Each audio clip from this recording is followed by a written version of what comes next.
Hello, g'day, good morning, good evening, good afternoon, wherever you are. Same day, wrong. But we'll talk about that a little bit more later on. Hello and welcome to live stream Chuck Chase the Facts, coming to you live from downtown New Zealand. Very special, very super special, very excited about my co-host today. Again, more about that in a moment. First of all, couple of shout outs. First of all, Carlo, if you are watching this, you'll be watching the rerun because it is, oh no, you might be watching it live. Carlo, many congratulations on Croatia claiming third place in the World Cup. And that is all we're going to talk about for the World Cup. Okay. Four rules on this stream. No politics. No religion, no, and no World Cup. You have been warned.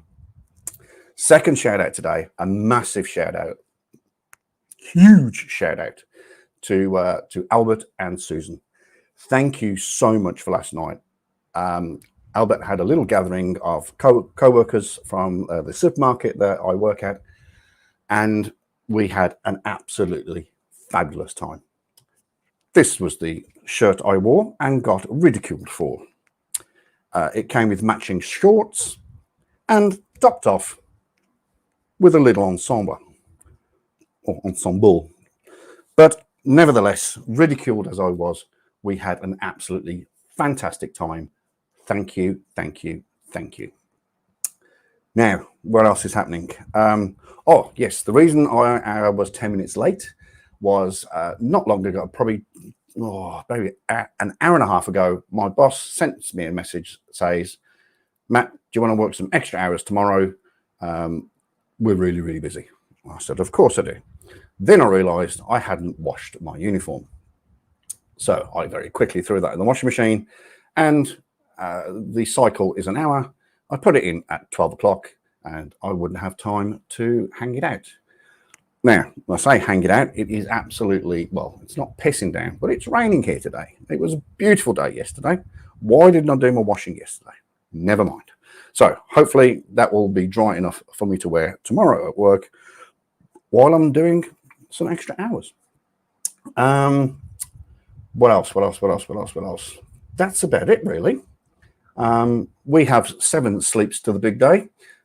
You guys over there in the Western Hemisphere or Western side of the world, you have 8 sleeps to the big day. I hope you've got everything ready and planned, done the shopping.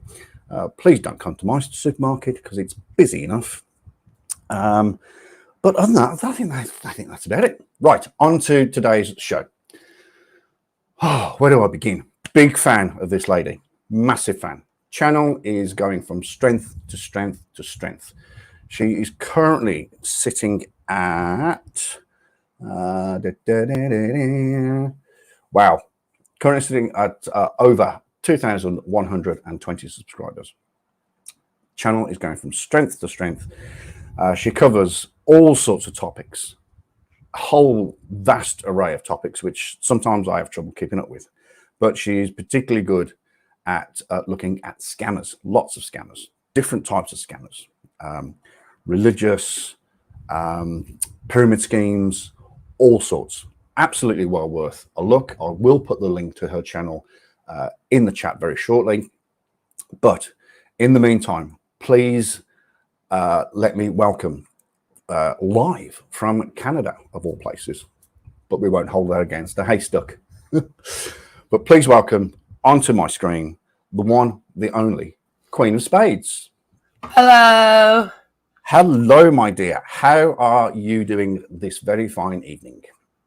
I am doing fabulous. I will apologize for my Canuckian ancestry right off the bat. We, like I said, we just will not hold it against you at all. Other than that, I'm great. Excellent. So, tell me, first things first, tell me about your channel. I've watched video after video after video. They are great. They are very well made. I have to say, I'm quite jealous about the way you make your videos. but just for people that aren't aware of your channel, which reminds me, I'll do the link as you explain what your channel is all about. Hello, Joe. Yes, hello, Joe. Yes, Joe's my mod too, so he's like, hello. Yes, I knew he'd be here.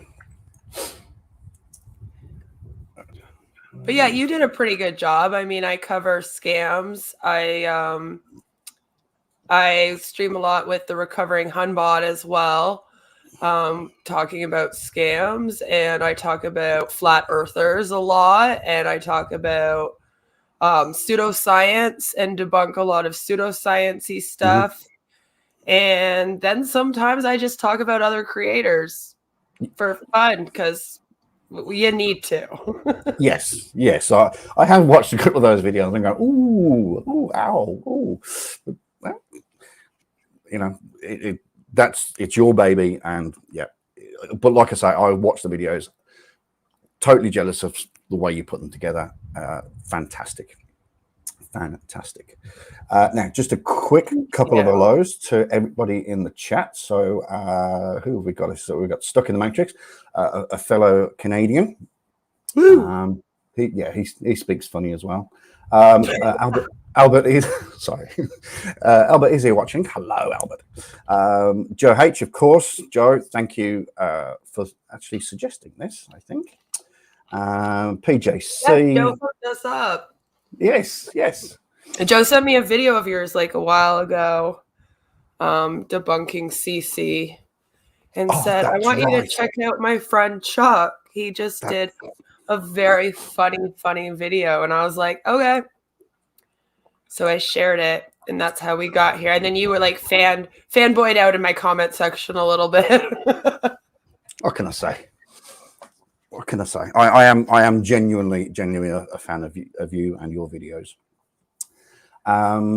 Degeneration Nation's here. Whoa, bringing in the big guns today. Degeneration Nation, you're probably aware of Degen. He's a very softset orientated channel. Great videos, great comedy as well. So I sort of got a little bit of inspiration from Degen. So again, I'm a big fanboy of his. Who else is here? We got Paracord Princess. Hello, and I think at the moment that's it. Yes. So yeah, I know, Joe. I know. Joe. I know. So unfortunately, right at this very moment, Artrex has gone live. He went live at 7 o'clock. So everybody in the world will be watching him and his videos, but I don't give a rat's ass about that. We've got our little community going here, and I am more than happy with it. Right. Now they can always watch the replay. Watch the replay, folks. Hello to everyone if you're watching this on the replay.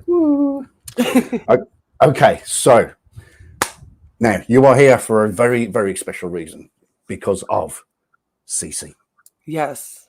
Good morning, good evening, good afternoon, wherever you are. Now, we used to say same day until I think I put in lots and lots of his comments. Chris, you're wrong. Wrong. Because when it's Tuesday in your world, it's Wednesday in mine. Oh, no. And that crashed the whole intro. And that stopped him saying same day. So, yes. Good morning, good evening, good afternoon, wherever you are. CC here. Chris, Westchester County, New York. No, New York, Westchester County. Yeah. So, there's only one way to introduce CC, and we will do this by playing. We will do this by playing this infamous video clip. Let me just add that and do that, and let's have a little listen to this. Good morning, good evening, good afternoon, wherever you may be. Well, same day, same time. It was actually this video that I put that comment on. Oh, that's great. Because, I mean, everybody in the world has watched this video. But This is not to scale, of course. When I grew up, the solar system was stationary. All right, honey, come on. The sun was standing. Why don't you stop this bullshit?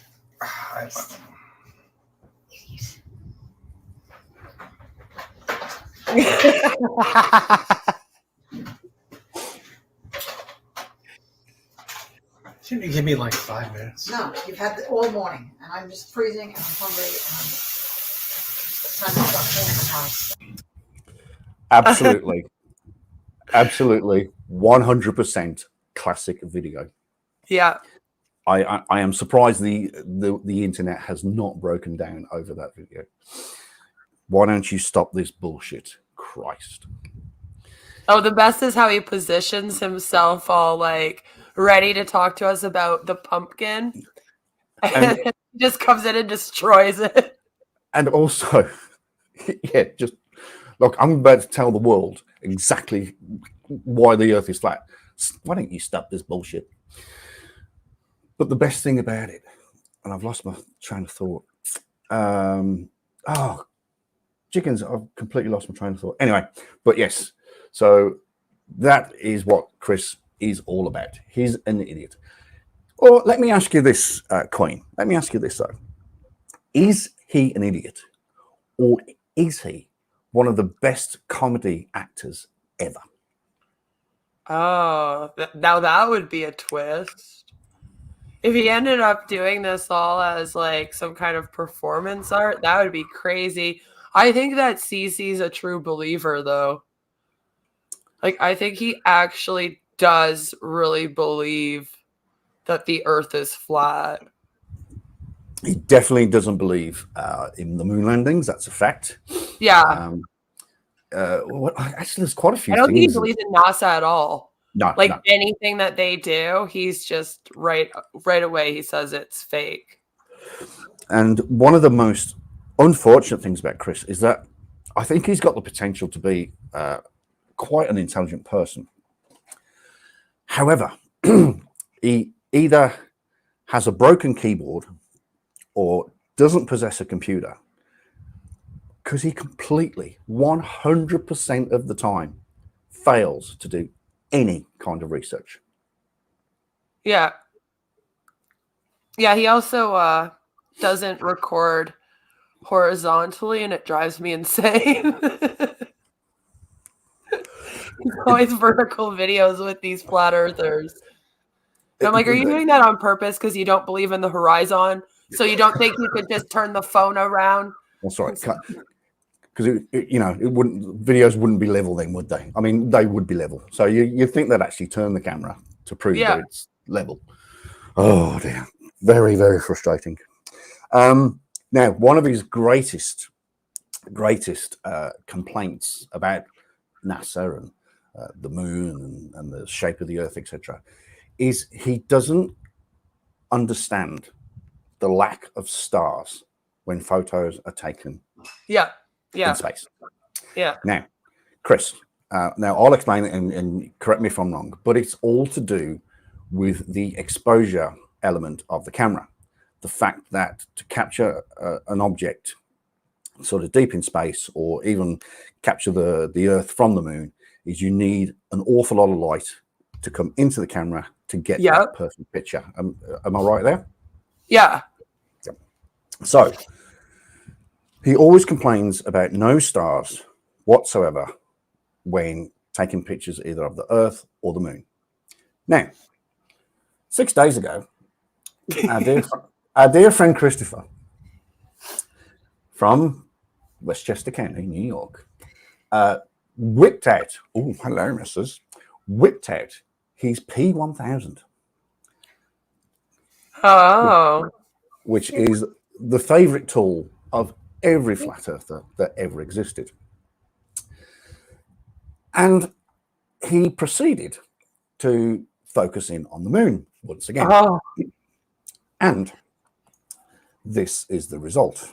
Oh, Lord. Let me do that. So, also, let me just quickly do that. He has a pretty good camera, so it's a P1000. Come on. Yes, it's up there. So, and this was the result. Please note, as you watch this, please note the background. Yes. There we go. There she is. And he also calls the moon a she. Not there it is, but there she is. Yeah, it's a woman now. Evidently. Women aren't real. That'll be the next thing. Right. Now he's just flipped off the moon there as he's trying to focus in. Yeah. What do we see? Oh. There doesn't seem to be any stars. No. Oh. I think that this is fake. This must be a fake video, CC. Oh, CC. You're creating your own fake videos now. What would NASA oh, sorry, no. Can't say what would NASA think because NASA's fake as well. Yeah. What would... Just shame on you. Yes. Shame. But in fairness to say, that for a P1000, for just a run-of-the-mill camera, that's a pretty good shot. And he eventually gets it steady. Wait for it. And we see one of the most famous. Let me just put that on mute. Then we get to see one of the most famous sights of the moon. Down a bit, Chris, and back in a bit, Chris. Back in a bit. Come on. There. Yeah. Right there. The Sea of Tranquility. I think Yeah. that's the sea. Oh no, that's the sea. Oh yeah, no, that's the Sea of Tranquility. But what a great shot! What an absolutely fantastic shot! Congratulations, Chris. Yeah. 2 congratulations, actually. 1 congratulations on such a beautiful shot of the moon, of her. But also, congratulations on debunking yourself. You have proved that by taking an image with high exposure, you've managed to prove that you do not see stars. Well done, sir. Well done. Well done. Unless it's all fake like NASA, of course. Well, I mean, there is that element, of course, yes. Yes. I think you've got a fanboy here.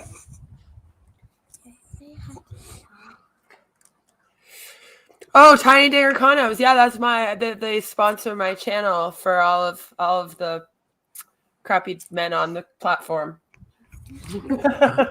I have watched a few, and I did titter. I did have a giggle, and then I went, "Oh, too soon, too soon." But anyway, it's fantastic. All right, so shall we have a wee look? Oh no, that's my video. I'm not going to show that. Shall we have a wee look at one of Chris's videos? Oh, have you seen the one where he's in his office talking about steering wheels? No, I actually haven't seen that one. I don't think I have seen him in his office because usually when I react, I get the car ones or him outside talking about chemtrails while recording airplanes. Yep. In random parks and stuff. Which is a very, very strange. Yeah, don't go to parks and record airplanes, CC. No, do not go to parks near schools. Yeah, right. Universities with a camera and a phone. Yeah, and then start recording things randomly just around. Just stop that. Don't do it. Don't do it. Don't do it. Who does that? Is it Whitsett or not? It's not Journalism. Who's the guy that was actually arrested for doing that? Yeah, you can be. That's why I say don't. It's just better. What's his name? Can't remember his name. But there was a flat earther that went to a school, and he was at the fence calling the kids over and handed them flyers about flat Earth. Oh Lord! I will desperately try and find that. Highly unrecommended, yes, and indeed, because I think he went back, and he was actually arrested for doing. He actually went back, like he got away with it, and then he was like, "I'm gonna go back," and then they're like waiting for him because they're like, "That was weird. Who's that dude passing out stuff?" Got him on camera. What was his name? Oh, I've got it. It'll come to me. But yes, please do not go to schools. Talk to children and hand them leaflets and tell them that all their teachers are liars and that they're being lied to.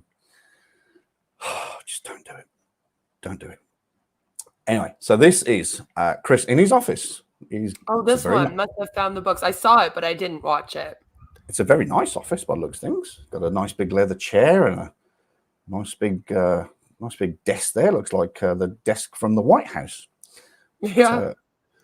This is his introduction, and let's have a wee listen. Good morning, good evening, good afternoon, wherever you may be. CC here, Chris, from New York, Westchester County. It's 11:30:22. And I love that. I love the way he does the date. Although that one does sound the date, right? that one did sound like the time to me. It's 11:30. I'm thinking, you don't need to tell me the time. You're making a video. It's not that important. And then, of course, I realised, he's from America. You strange folks over there, I tell you. Just a quick question. Would you get into a car without a steering wheel? Wait, what? Serious question. Would you get into a car without a steering wheel? It's a legitimate question. Without a steering wheel or without an ability to steer the car? See, now that's two different things, you see. I'm just saying. Genuinely, would you get into a car without a steering wheel? For the vehicle, correct? Yeah, right? You need a steering wheel. I was just thinking about that the other day. Like, I was just sitting on my couch, and I was like, you know what? I would never want to get into a car without the steering. I'm so glad that he took the time to ask us about this. It now appears. It's on. Think about it. See, that's right. It's now on everybody's radar. Everybody is thinking, shit, would I get into a car without a steering wheel? Thought-provoking stuff. Yeah. You're profound. Going to make a turn somewhere. Say you have to go around a U-turn or something like that. You need that steering wheel. It's a component, piece of machinery that's inside of a car. Oops, wrong. Oh, hang on. What have I done there? How did you die? Press back. What have I done? Just press back and it should be okay. You might have accidentally hit on it. I have. Good morning, good evening. I've done that before. So a steering wheel is not a piece of machinery. Yeah, that was great. I like that. Just saying. Machinery. Yeah. Earth or a quarter of the way? Artemis. Or what is it? A piece of machinery that's inside. There we go. It's not a piece of machinery. It, No. You couldn't use it. But without it, you couldn't use it. Man, that's deep. Right? So deep. So he's now a philosopher. He is.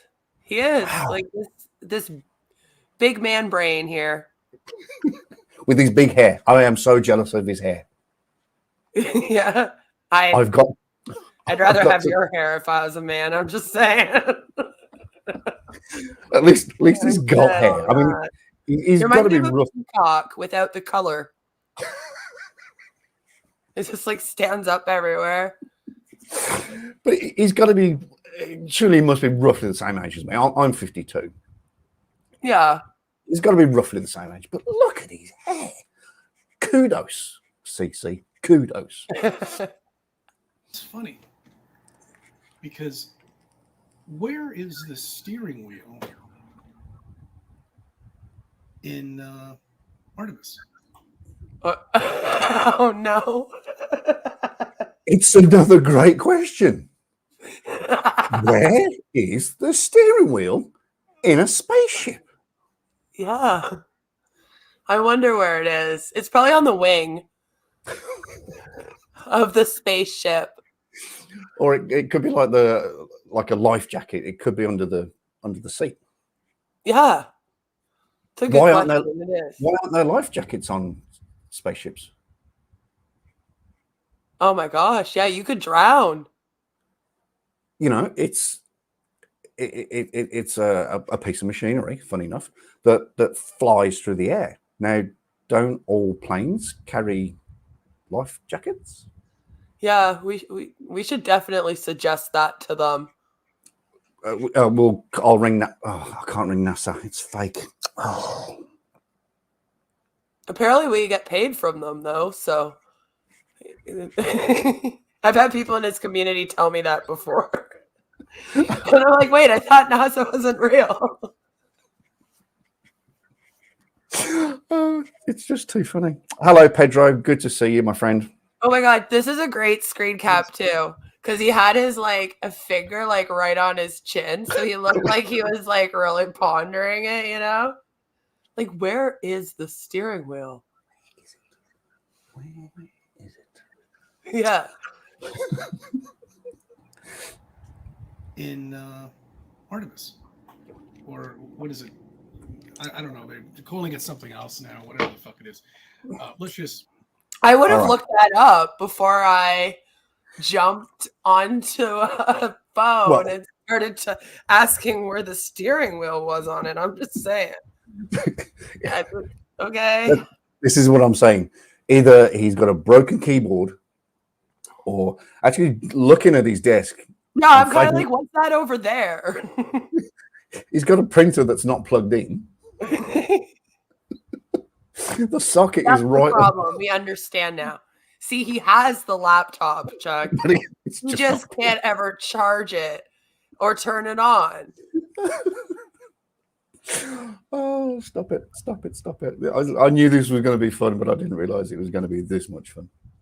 So another thing to do here at CC is, again, research, Google, what is the name of the actual mission or the rocket? Now, the rocket is called Orion, or certainly the capsule is called Orion. The name of the mission is called Artemis 1. Yeah. Because this is, and I'm gonna stun you here, CC. Artemis 1 is the first mission, Artemis 1 first, in a series of missions that are eventually gonna get people back on the moon. Simple Google research. You mean you did research like before you got here? Like you already knew the information and before we started the stream?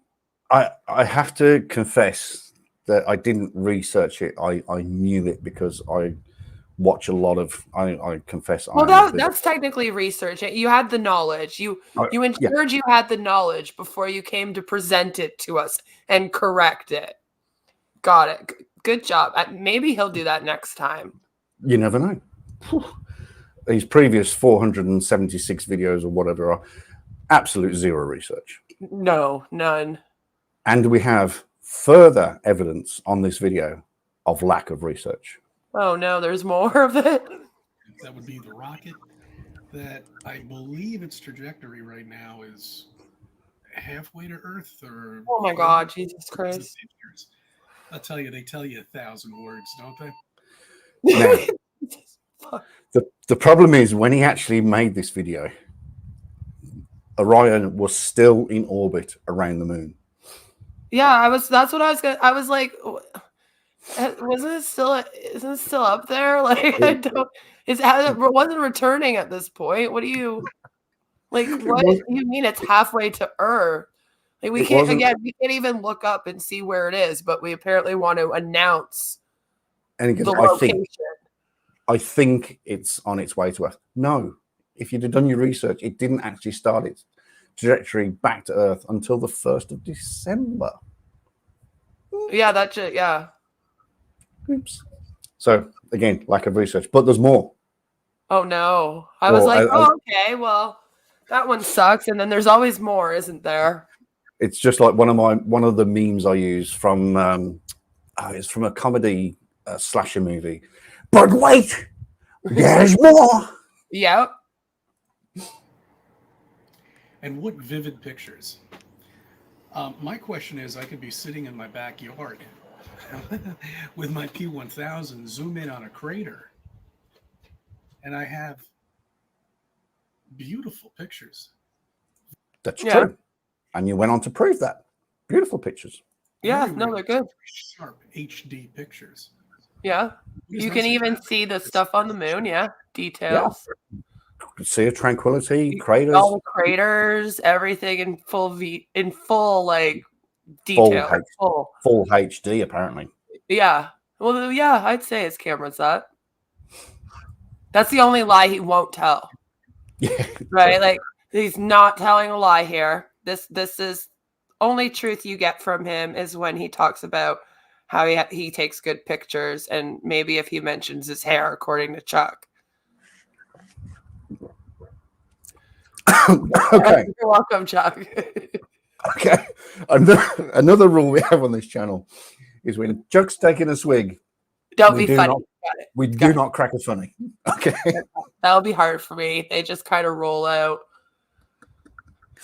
So 5 rules now on live streams. 5. Oh wait, can I also just mention, like, CC always has like a pen in his hand, or a pencil in his hand, or something in his hand and it usually makes no sense for like what he's doing in the moment. It's almost sort of professor-like, isn't it? You know, they have a piece of chalk or a pointer. So maybe he's trying to, I don't know, look educated. Himself. Yeah. Yeah. All right. I actually think it's a vaping stick, which looks a little bit like this. I don't know though, because he did actually have a pencil the one day, and I was like, huh, why is he holding a pencil in this video for so long? He wasn't writing anything down, so I was just like, what are we doing? But in fairness, it's better than having his dick in his hands. Well, yes, thank God that's not going on. Just thought I'd throw that out there. I couldn't deal with that and the flat Earth stuff at the same time. Sizable blue ball in space. No blue balls. What it is, as I said last time, it looks like a marble, some sort. They can't. Yes, CC, because the photograph, if you bother to do any research, the actual photograph is called the blue marble. It's like some blue marble or something, though, Chuck. I don't. Jesus. Because I don't even know. I'm laughing. I can't. Because when it was taken, and NASA developed the photograph, although when they looked at the video reel and the photos, one of the scientists said, "Whoa, that looks like a blue marble." And sure as eggs are eggs, that's what the photo I guess CC here agrees. Oh, Jesus. Seem to get the sizes correct. Oh. There's still no. Don't get me started on sizes. Don't get me started on sizes. Don't get me started either. Now then, the reason that the size of the Earth is different in every picture, and this is a radical answer. This is radical, okay? Is because when pictures are taken of the moon from space, you have to remember that the capsule or the spaceship or the rocket or whatever you call it you will is traveling at 27,000 miles per hour. Therefore, the distance that you travel from the Earth out into space increases. And therefore, the Earth gets smaller or larger depending on which way you're going. Oh, sorry. You just brought up perception, and CC has no idea about any of that and pretty much doesn't believe in that either. I'm pretty sure he thinks that's fake like NASA. So you might have lost him. Sorry, folks, if I lost you on that one. Oh boy, That's too much for him. But there is much more. But or shall I say, wait, there's more. Wait, there's more. Lack of research. No stars. Oh, here we go. No stars. And they've got this equipment. He says it here. That's great. Of the art. When meanwhile, all you need to see a crater on the moon is a P1000. Just zoom right in on it. You don't have to. Because everyone could go buy one. Do it's it. a pretty I don't think everyone wants to just go buy a P1000 just to go and check to see if CC's right about any of this crap, really. But again, CC, you've just mentioned that there's no stars. You have completely debunked yourself with the video that I just showed. Yeah, I didn't see stars in your video with the P1000. Like, that's what I believe you use, CC. Mm-hmm. Unless, like I said, that's a fake video. I don't know. You'll have to tell us. I'm more leaning towards fake video now. Yeah, for sure. Anymore? Come on.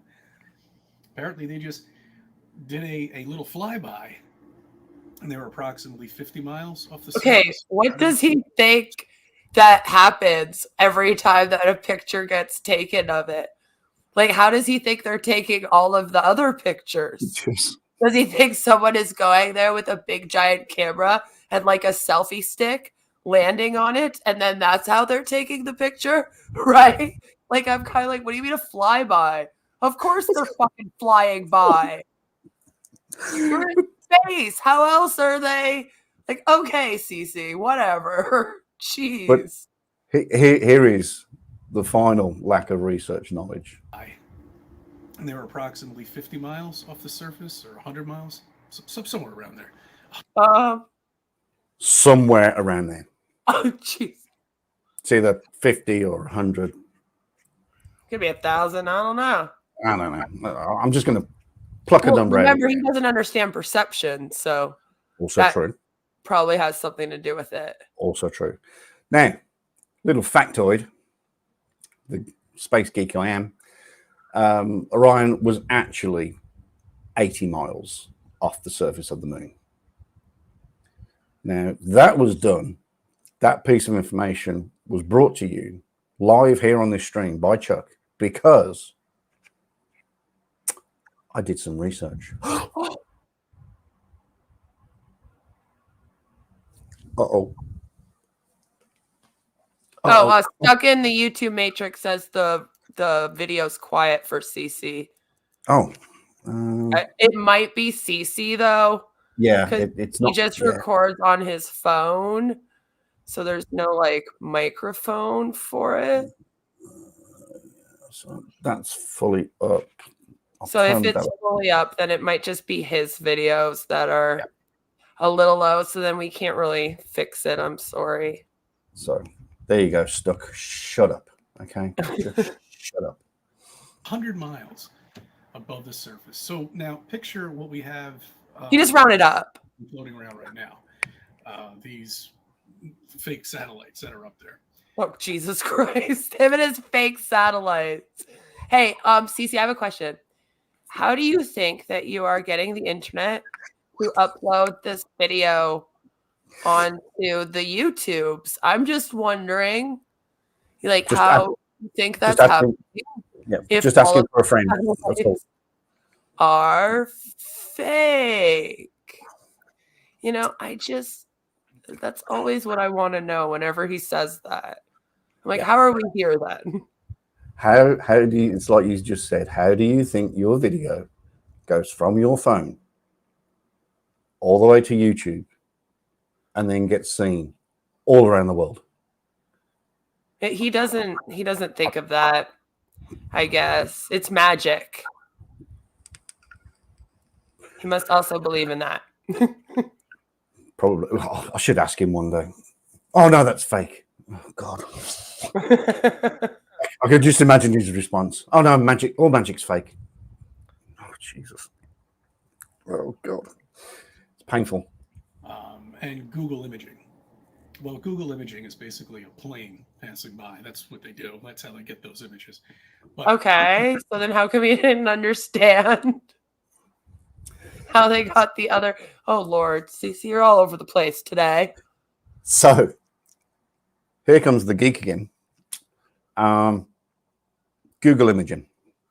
Google imaging overall generally for certain levels, when you click on, I don't know, like a park or, a national park or somebody's house, and you keep double clicking, and it goes so far and so far. Yeah. That is done by satellites.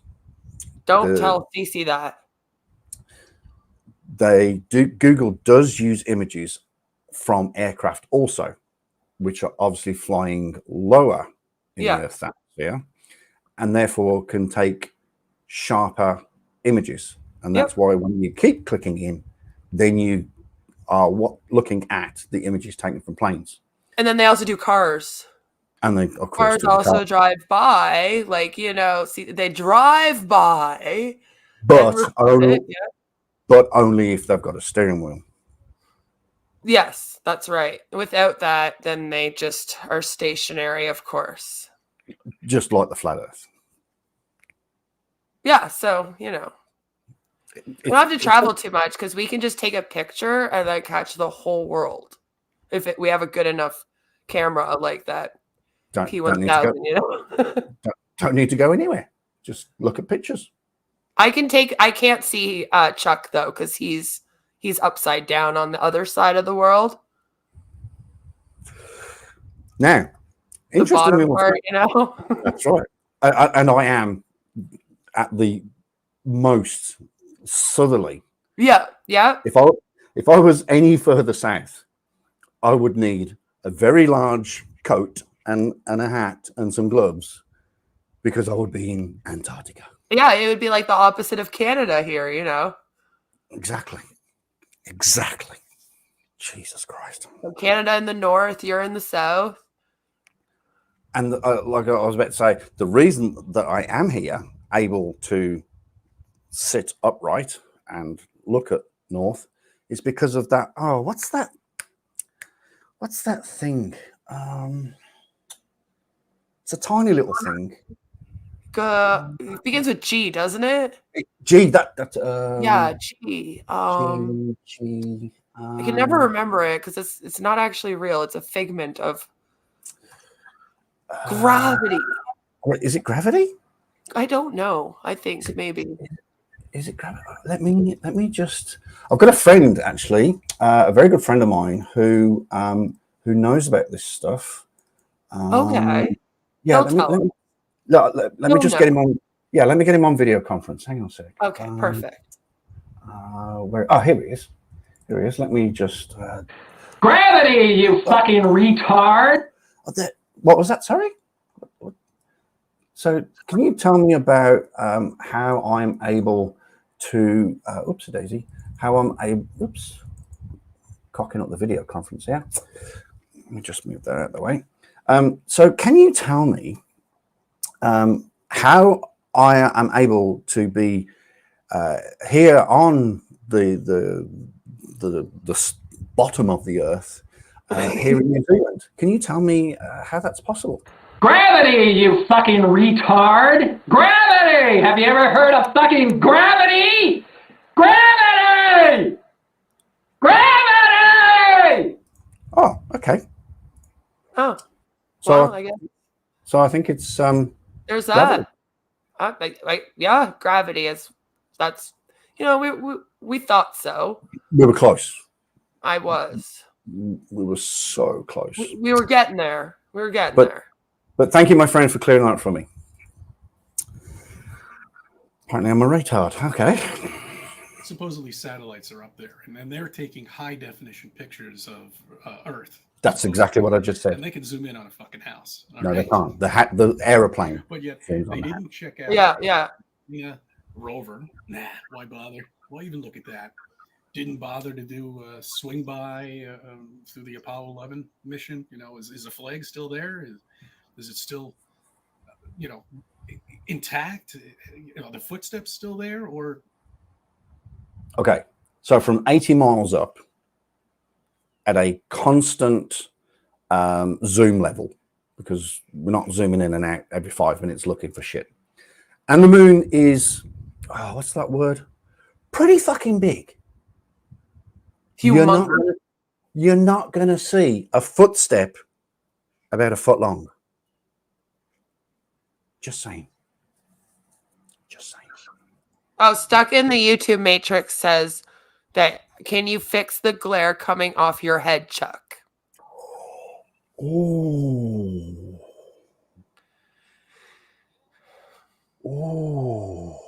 He's being bad. Wow. Well, I guess I could. There you go. Is that better? Oh, that's naughty. Spaceship like Independence Day come and rumble everything up and hit everything. Yeah, it's gonna be like Independence Day. CC, that's what happens every single time that they try to take a picture of the Earth. It fucking just turns into Independence Day. Like, it's crazy. Yep, a massive spaceship from a fictitious movie just comes along and just everything up, just fucks it all up, destroys it, and that's why we're all dead. That's it. This is hell. This gives us so much material. One other question. No, who's getting? I mean, we are. You give us so much material. We get the material. I'm glad that they give him a lot of material so that we can then have a lot of material. This is a great way to do this relationship. I'm happy for that. I think it's a great deal. It's a great deal. I love this. It is, like they give him, all the content, those globe earthers, them, and NASA and shit. And then he comes out here and complains, and then we get the content. It's all just love, love, love out here.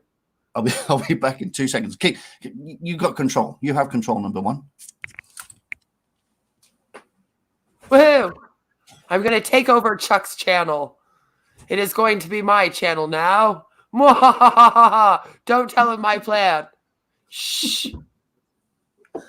Oh, dear.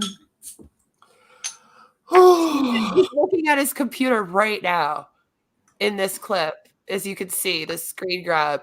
He's like staring at it, and he's like, should I have done research before I pressed record on this?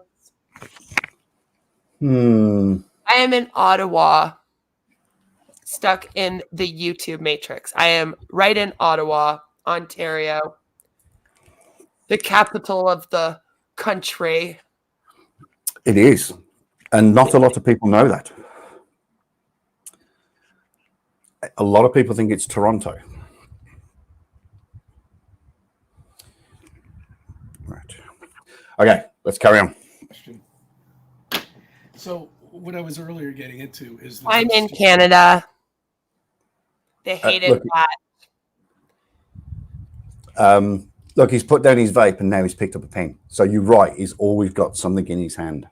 Yeah, like it's either a pen, a pencil, vape, like anything. I feel like he also points at us with it, like he is right now. Yeah. Like he's like, you need to listen to me about this. It's true. Okay, this is the moon. Oh, okay. I hope he's not. I hope he's not going where I think he's going with this. Because that looks. Kids, when two parents love each other very, very much. Like, Stop it. All right, let's just see if he does go there. My fist is the moon. This might not be to size. Oh. Wow. I think it might be a little too big. You're right. The pen looks a little big. Who would have thought that he's actually comprehending scale? And that too, right? I mean, I'm proud of you, CC.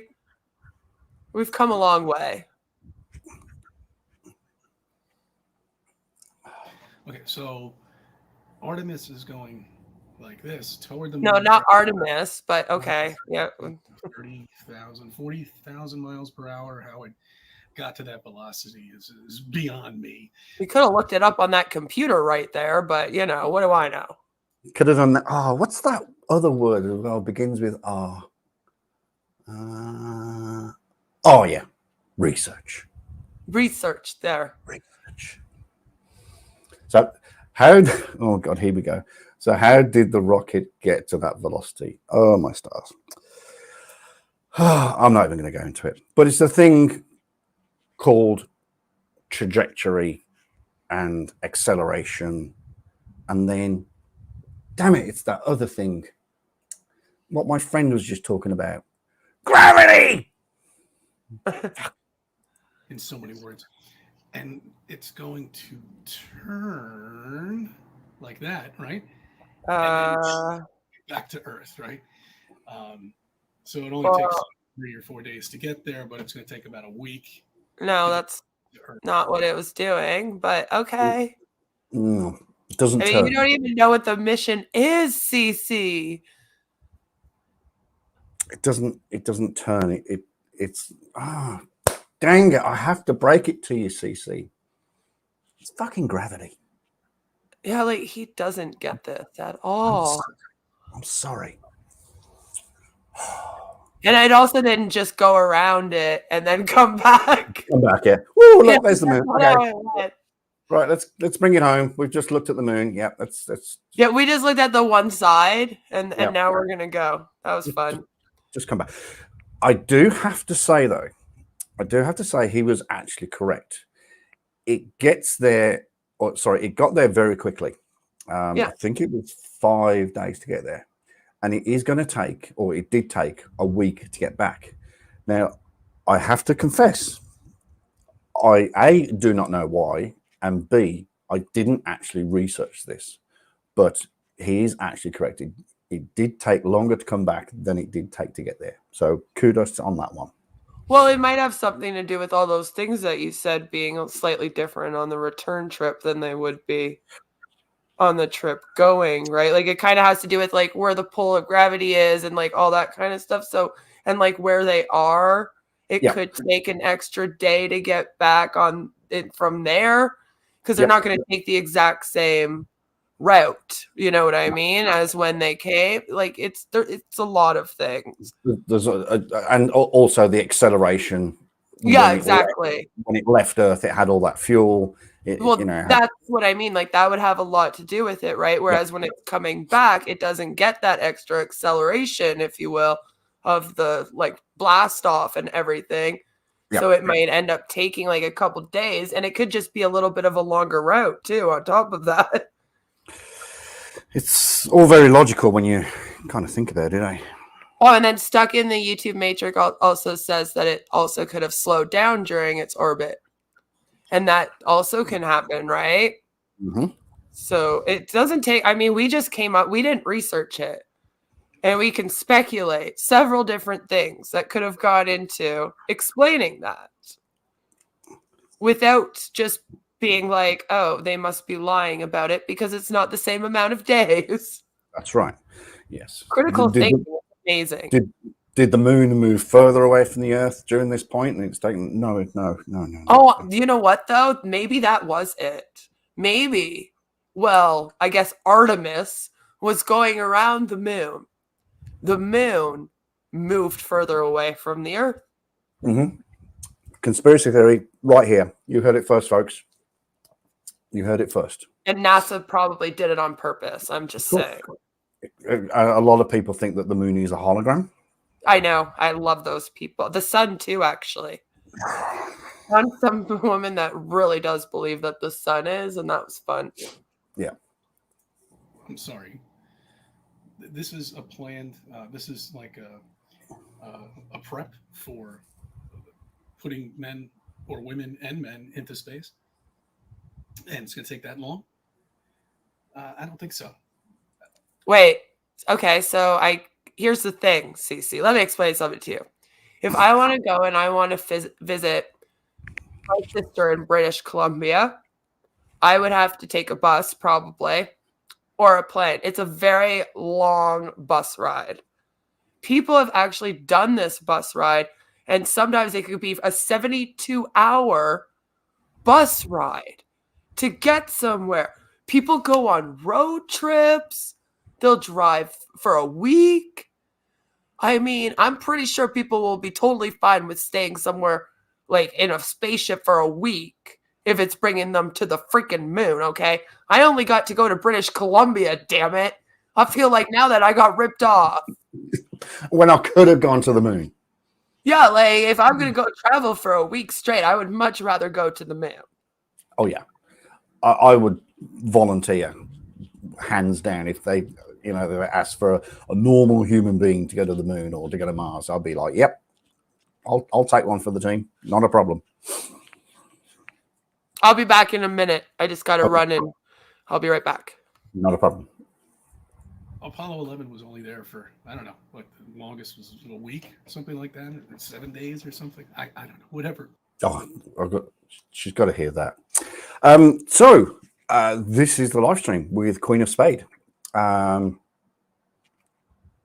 not many people watching, but that's fine. But are you enjoying this? Are you enjoying this, dare I call it, entertainment? I would love to hear or see your comments in the comment section.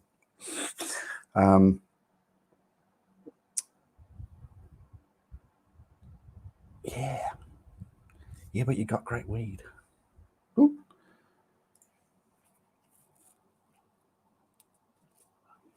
I hope you're not talking to me, because I don't do that shit. It's the only weed I need. I'm back. He looks so happy right now with his hands up. That's how I feel when I'm reacting to you, Cece. I just want to throw my hands up. And just have a quirky little smile, little Mona Lisa smile there. Yeah, he's always so proud of himself. That's what, like, he is pretty arrogant, Cece. I do feel like when he's talking to us, he almost like gives himself a pat on the back in between, right? Like he'll be talking about something and he'll be like, yeah, I totally know about this. I am the expert. And then he like jokes about, oh, we have so much material and stuff like that. This I've just played I just went on with the video, but I've had to bring it back just for this comment. Oh, wrong button. Yeah. Like the longest, like that, 7 days or something. I don't know, whatever it may be. This is the biggest. Thanks, Joe, I just smoked some. That's why I'm coughing. Apollo was up there for a week. I don't know. It's not hard to. Oh God, it's not hard to research. In fact, it's very easy. In fact, let's listen to that whole comment again. While he's making that comment, I'm going to do something radical and do some. Fuck, guess what? Apollo 11 was only there for research. Longest was a week, something like that, 7 days or something. I don't know, whatever. That's a week, Cece. Very good. Very good. I was just about to say that, a week or 7 days. Like, okay. How long is a week to you, Cece? Is it? Maybe he's talking to you, Chuck, and he also thinks that your weeks are different than ours, and you have a different amount of days since you're a day ahead. It could be that. It could be that. It could be that. So, Cece, what was your question? Apollo 11, and it's going to take that long? Right. I don't think so. Right. Apollo 11 was only there for, I don't know, what the longest was a week, something like that, 7. Okay. I hope you're talking about how long was Apollo in orbit, because it actually only spent 21 hours and 36 minutes on the moon's surface. Yeah. Okay. That would make sense. Yeah. So I'm hoping. Let me just do a bit of research here.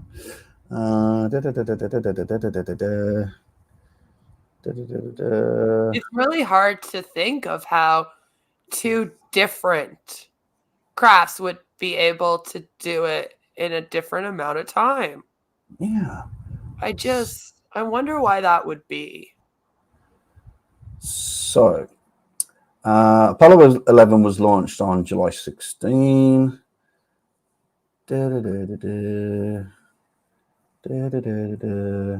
After being sent to the moon, astronauts separated from it for 3 days and entered lunar orbit.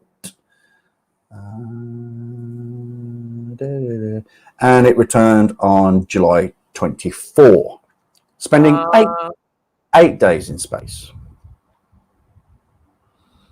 Now, that took me roughly about 90 seconds to research. See, he was just talking to you. He thought that maybe you just add an extra day in since you're a day ahead, right? So because I'm upside down. And because you're upside down, you're a day ahead, right? So he was Got like it. that this one's for Chuck. He'll add the extra day in for me. Fucking feeling the love, CC. Feeling the love. Days or something. I don't know. Whatever it may be. Whatever it may be. Whatever.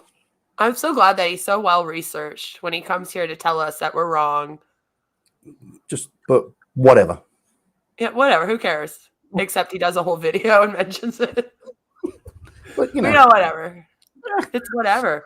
I'll just throw some random figures out there, but it wasn't really important. It's his whole point, though. That's literally like his punchline, right? That's the whole point. Is the number of days. That's what we're arguing here. But it's whatever. One of the most, possibly, if not the most significant moment in history, in the history of the entire Earth. But it's whatever. Doesn't matter. Wow. Personal incredulity. That's the biggest bullshit I've ever heard. So how does the rocket turn at that velocity in space without having... Can you play that clip again, maybe, Chuck? He asked. And I think you might be able to answer this question. Because I've actually seen a video of yours where I think you've explained this perfectly. Yeah. So how does the rocket turn at that velocity in space without having anything to push against? Aha. Yeah. Let him just finish, because I've obviously watched this, and this is critical, the next bit he mentions here. At all. Nothing. They just, what do they have? How does it turn? How do you control this rocket? What happens if you're traveling? Well, it's not a steering wheel. Absolutely no zip steering wheel. We know that. No steering wheels were harmed in the making of this video. Yeah. No. But wait, there is more. There is more. To Earth and not have to move this object at all. I'll tell you, NASA, you're the finest. I salute you. Bastards. Okay, so whoa! Please, you bastards! That's great. I'm gonna have to clip that later and make it into a song. I've been wanting to make a CC song for a while, and that is definitely going in there because I just needed a few more. I feel like I'm finding them tonight. By the end of the night, I'll have the collection of clips that I will need, and that is one of them. You really switched there really quickly. NASA, you bastards. Right? It was a big switch. Escalated real quick all of a sudden out of nowhere. It escalated almost as quick as a rocket leaving Earth to get to space. That's how fast it escalated. Yeah, it was freaking quick. So, so here we are. We're traveling back. And then we're right back. There's a little bit more. There's a little bit more, then I'll let you answer the question. It's just a little bit off course. Where are you going to go? How are you going to turn it? How are you going to move it? Right. First of all, just to be clear, it's not going to be off course.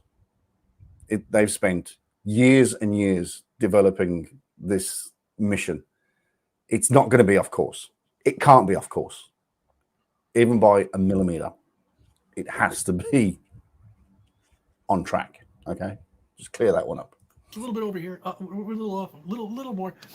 Oh, these little. What are these, like little rockets or something like that are pushing? What are you pushing off of? You're not pushing off of anything. You're in space. See? Right. Queen, the floor is yours. Please explain how we. I have to. Oh God, you're putting me on the spot now. How we turn. Well, there's a lot of things that go into it. I believe it has something to do with gravity. I think.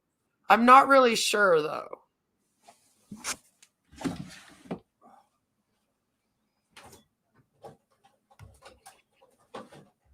There's a lot.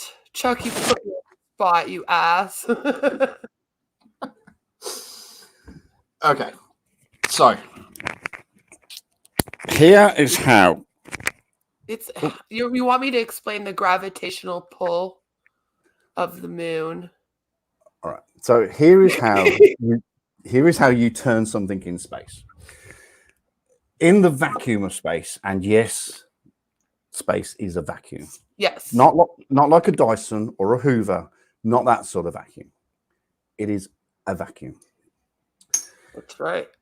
For every action in space, there is an opposite reaction. So what happens is, if you was to just be in space and you happen to have a rock in your hand and you throw the rock, not only does the rock go forward, but you are then propelled backwards because you're in a vacuum. So when they use thrusters, and this is how you turn a vehicle in space, you operate the thrusters and the thrust pushes against the vacuum, or the vacuum of space. And as the thruster pushes that way, then the object, the capsule or the rocket or whatever, will then go that way. So that is how you create correct movement in space. That is how you turn. Because you're pushing against the vacuum of space. And you or your vehicle, your capsule, will move in the opposite direction.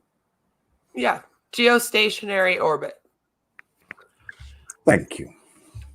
I just went and smoked a bong. I come sit down, and then you're like, Queen, I'll let you take this and explain science. All of a sudden, I'm like, you want me to explain that right now?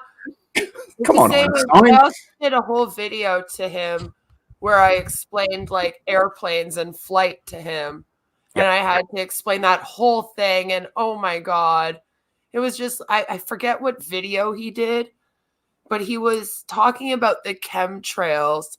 And then, right, because he always goes off about the airplanes, and the trail from the airplanes is of course, pollutants and chemicals being like poured on us and stuff by, I don't know, NASA and the government for some reason.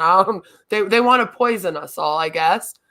And he like then went on to try to use airplanes to us and like how they fly, and then kind of said like they fly straight, and he didn't understand how they were still kind of like flying in a straight line, but then they would like go around the earth. Right? Like he just could not for the life of him understand. And then for like 3 weeks, this man did videos about this. And I was like, Jesus Christ, Cece, that's enough. And I swear to God, it's like a 2-hour video because I deep dive the whole thing. And you could go watch it stuck in the YouTube because I was also stoned for that. I am stoned most of the time. So, but I had to explain it to him because I was like, how do you not understand like gravitational pull? How do you not understand like any of that? I just don't get it. And it takes one Google search. I'm no genius. Chuck knows a lot more about this stuff than I do right off the top of his head. I research for my videos, script them, sit down and go, all right, how am I proving this idiot wrong? And then as we go through, I'll do some live dives with you guys sometimes where we kind of do it together. Like we'll research it all together. We'll go through everything. And that's kind of what I did with that one. Because I was like, I am going to show you also how I found this information. Because it's not on NASA. Like he was talking about it like it was NASA that was lying about it. And I was like, they're not the ones that like the only ones that are saying this, Chuck. Like when pilots learn how to fly, they get a whole manual that explains all of this to them. It's like just a known fact and math, physics. Like, come on, dude. It's not. He never understands. It's constant with this man. You could explain it to him 500 times, 500 different. We could show him a child's video, which my daughter has watched. By the way, I have an 8-year-old daughter. She knows who CC is because she will get to know, obviously, like some of the people I'm reacting to because she'll be with me when I'm like editing videos and whatnot, right? She'll be next to me playing a game on her tablet or whatever. And she's like really into space, by the way. That's one of her, like she loves space. Cool. She loves the planet. Cool. She is on the spectrum, so she does get kind of like hyper focused on things for a while. And she just happened to be like obsessed with airplanes and space right around the time I was doing this. And I actually found like a child's video explaining it all. That put it in like my 8-year-old got it completely. And I was like, Jesus Christ, Cece, like I showed this to my 8-year-old the other day and she got it. Like, this is ridiculous. You could show him that video that my 8-year-old got and he will still argue you that it makes no sense and that there is actually no gravity because that's like half the problem too. He doesn't understand perception and he doesn't understand gravity. And apparently physics just doesn't exist in any way, shape, or form with this man. Physics? Oh, whatever. You know. Whatever. Yeah, it's whatever. Gravity, whatever. I did a video on contrails versus chemtrails. Yeah, I think that was actually the one that Joe sent me. To tell you the truth, that's the one that I watched of yours that Joe had sent me. Because it was right around this time where I had done my video on it. And Joe was like, oh, you'll love this. Because my friend Chuck did a video explaining the chemtrail thing as well. Because, yeah, I also went into that a little bit and was like, come on, bro. It's a fascinating subject because it's just so misunderstood. It really is. But I've got a great image. Anyway, we'll keep playing this, but I've got a great picture of what the flat earth. Oh, here it is. Oh, geez, that was lucky. I've got a great picture of what the flat earthers focus on when they talk about chemtrails and contrails. Perfect. I want to see that. I don't remember.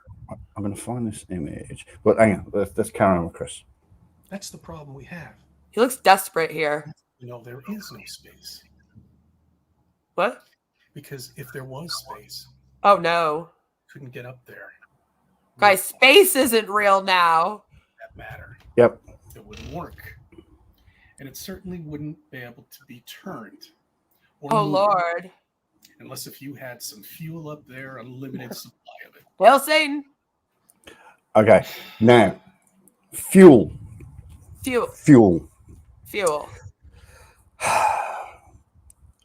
I can't remember the exact composition of fuel, but they don't strap on a couple of thousand billy cans of 91 or 89 and strap it to the rocket, and it goes off and they suck all the fuel. It's not run by that kind of fuel. It is run by... You don't say. I just thought I'd clear that up. Okay. Oh. It's run on a fuel that ignites with the composition of the vacuum of space. Wait, what? Yes, you're hearing it first here live. Wow. So this fuel. Well, why would they do that? Why would they make a fuel that actually works out there? That's crazy. Reasons? Just because? It's whatever. Whatever. It's whatever. Just for whatever. But this fuel is it's a very concentrated fuel. It's got a very long name as well. I'm desperately trying to remember it. But it's a concentrated fuel, and it reacts with whatever is out there in the vacuum space. And it only works in short bursts. So therefore you don't actually use a lot of that fuel. And that was how the original capsule left the moon's surface to go back into the gravitational circle around the moon. So it just thrust. It was, well, it wasn't milliseconds. It was just seconds worth of fuel, and they had apparently just enough to get them that boost, so they could get back into the gravitational pull of the moon. So that's how that works. Just saying. I can't find this fucking picture. It's really bugging me. Why isn't any networks covering this historic event? That's what it is, isn't it? Isn't it an historic event? An event that I think they did. but yet I seem to remember it, but I don't. Yeah. Did I imagine that? I'm fairly certain it was a fairly worldwide, well-documented event. Wasn't it streamed? And didn't the president call the guys on the moon? Oh, I don't know. I don't know. That's so crazy. That's another thing that they can't actually comprehend as well. How did... Oh, God. Who was it at the time? Was it Johnson? Was it Johnson? President Johnson? No, it wasn't Johnson. It was the guy who came back twice. Watergate. Nixon. Nixon was the president at the time. I don't know why it just took me so long to think of that too. I know you are Canadian, and you're not in the U.S. either, so that was probably why we were both sitting here like, crap. Like I know this. Talked about it. Let's say it wasn't JFK. That's an absolute fact. No, I knew that for sure too. Yes, I was like, and I actually thought that in my head. So it's really funny you said that, because when you're like, which president? I was like, well, it wasn't JFK. Definitely wasn't. Definitely wasn't JFK. Oh, is that too soon? Too soon? I don't know. No. Or else I'm in a lot of trouble. So Nixon phones Neil Armstrong while he's on the moon. Yeah, he phones him. There's images of, or there's actual footage of Nixon in the White House, in the Oval Office, on the phone, and they're going, well, how did he talk to me on the phone? How is that possible? It's like, oh, for fuck's sake. Well, I guess we don't believe in satellites. Do you? Exactly. So I mean, that also poses a problem as well. Do you not comprehend that Nixon was on a landline to Houston at the time, who then converted it to a radio signal and sent that signal to the moon? I think I saw that on a movie once, but like it was something called a documentary, and like I just saw it. Sorry, oh damn it, I broke the rule again. And I was just kind of like, whatever this documentary thing is that's playing this like radio call thing happening here. Like, I think they're lying to me about it. I think CC might be on to something here. You know? They were like, this was real footage. And I was like, what? And then they were like, we also put this, I don't know why I said straight, we put this on the television.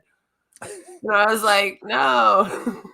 And how did the images get onto a television?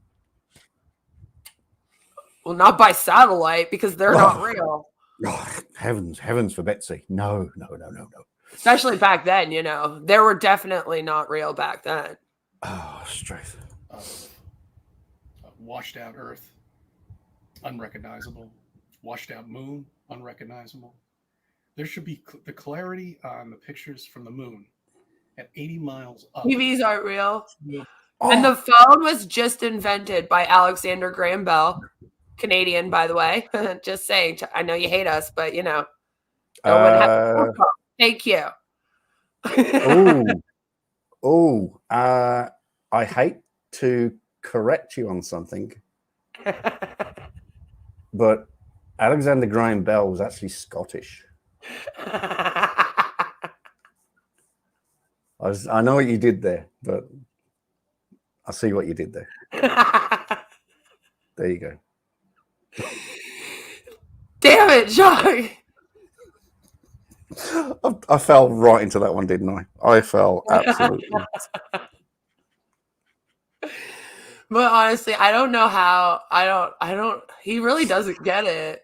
Oh dear. Like, this is what I mean. This is why you asked me earlier if I thought that this was performance art and this man should be handed a Grammy like right now, along with his wife, I guess.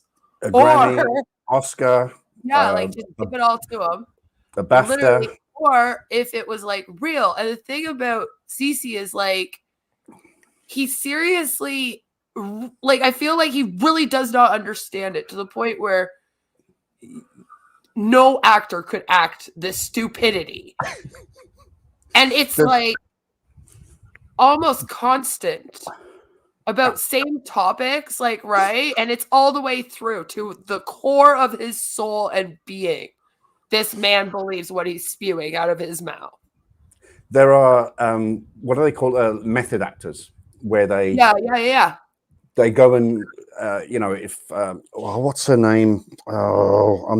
It's when you use like past emotions to provoke a feeling in order to act. So you kind of use your real life experiences and that kind of thing to act. I have a little bit of drama in my background. So basically that's what he could have been doing, but no, because to me it's like, I don't feel like he could script it that consistent and dumb. At one point. You gotta be at least semi-intelligent, CC, damn it. There's a famous actress. I'm really struggling to think of her name. It's not Kirsten Dunst. It's she was in Million Dollar Baby, the boxing movie. Oh, I know. Oh, fuck, I can picture her right now, but I can't think of her name for some reason. It's not Emily. It's oh god, it'll come to me. But she actually went and trained as a boxer for a wee while to get into that. Yeah, exactly. Get into that role, and she could use that. There we go. Thank you. Well done. Bless you. Oh, thank you, Rogue. Yeah, it was Rogue. I won't take your thanks, Rogue. It was Rogue. It was all Rogue, for real though. It actually, I read that. That way she could think of the feelings and actually know what it's like. 'Cause if you've never boxed before, it's a little bit difficult to go and be a boxer and act it out. Like, she wanted it to actually be authentic. Yeah, so that he knew, right? Yeah, and that's what I'm trying to get my head around with CC is he living this life where he believes the Earth is flat and the moon was fake, but it's like you say, you can't script this stuff. You just can't script it. No, especially with his wife like getting mad at him. Mm-hmm. I feel like that's not scripted. Like she's just done with his flat earth shit. She's just over it. She's like, will you stop going and standing in your kitchen and doing these freaking videos? I'm trying to like an idiot and talking about the earth being flat, please. I'm trying to cook dinner here. Get out. Get to the spare room or something. Right? I mean, that's what you kind of want to do. Like she's like, I'm hungry. You had all morning in this thing. Listen, I need to eat some food. Or else I'm going to throw you off your flat earth. How about that? I'll take you to the Antarctic Circle and push you off the edge. Yeah, it's going to be no more CC on our flat earth. But that'll be your next video.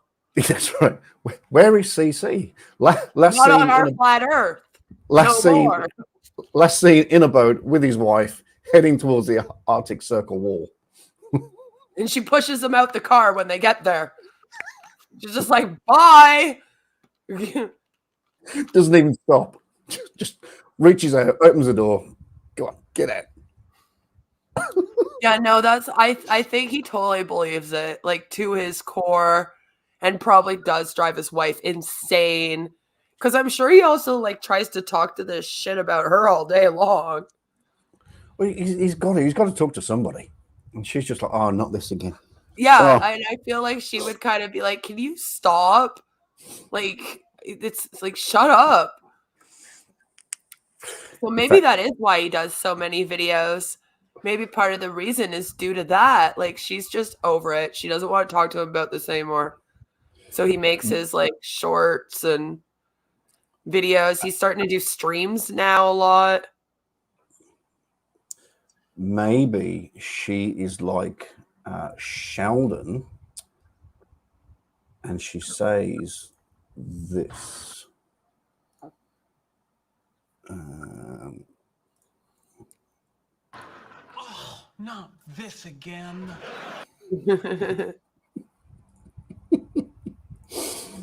Oh dear. I'm having way too much fun. Way too much fun. Zoom in on a little rock. I mean, and it was his brain. Tiny Pebble, if you will. Or a marble. A marble, a blue one. A blue one. The blue one. There we go. Going on to NASA and looking at these pictures instead of coming after flat earthers and putting nonsense on their comments on the comments. Because it's fun. I never comment to him anymore because I commented to him at the very beginning. And then he just never responded. And then, I don't know, several months later, he subscribed to my channel. And I was like, oh, okay, CC. And like he showed up as a subscriber. And I was like, oh, all right. And he stayed for about a month and a half, and then he left. He couldn't. I tag him in community posts and stuff sometimes, right? And I share like sarcastic barman. So he probably also saw that and was like, oh, I'm out of here. And then I've obviously reacted to him.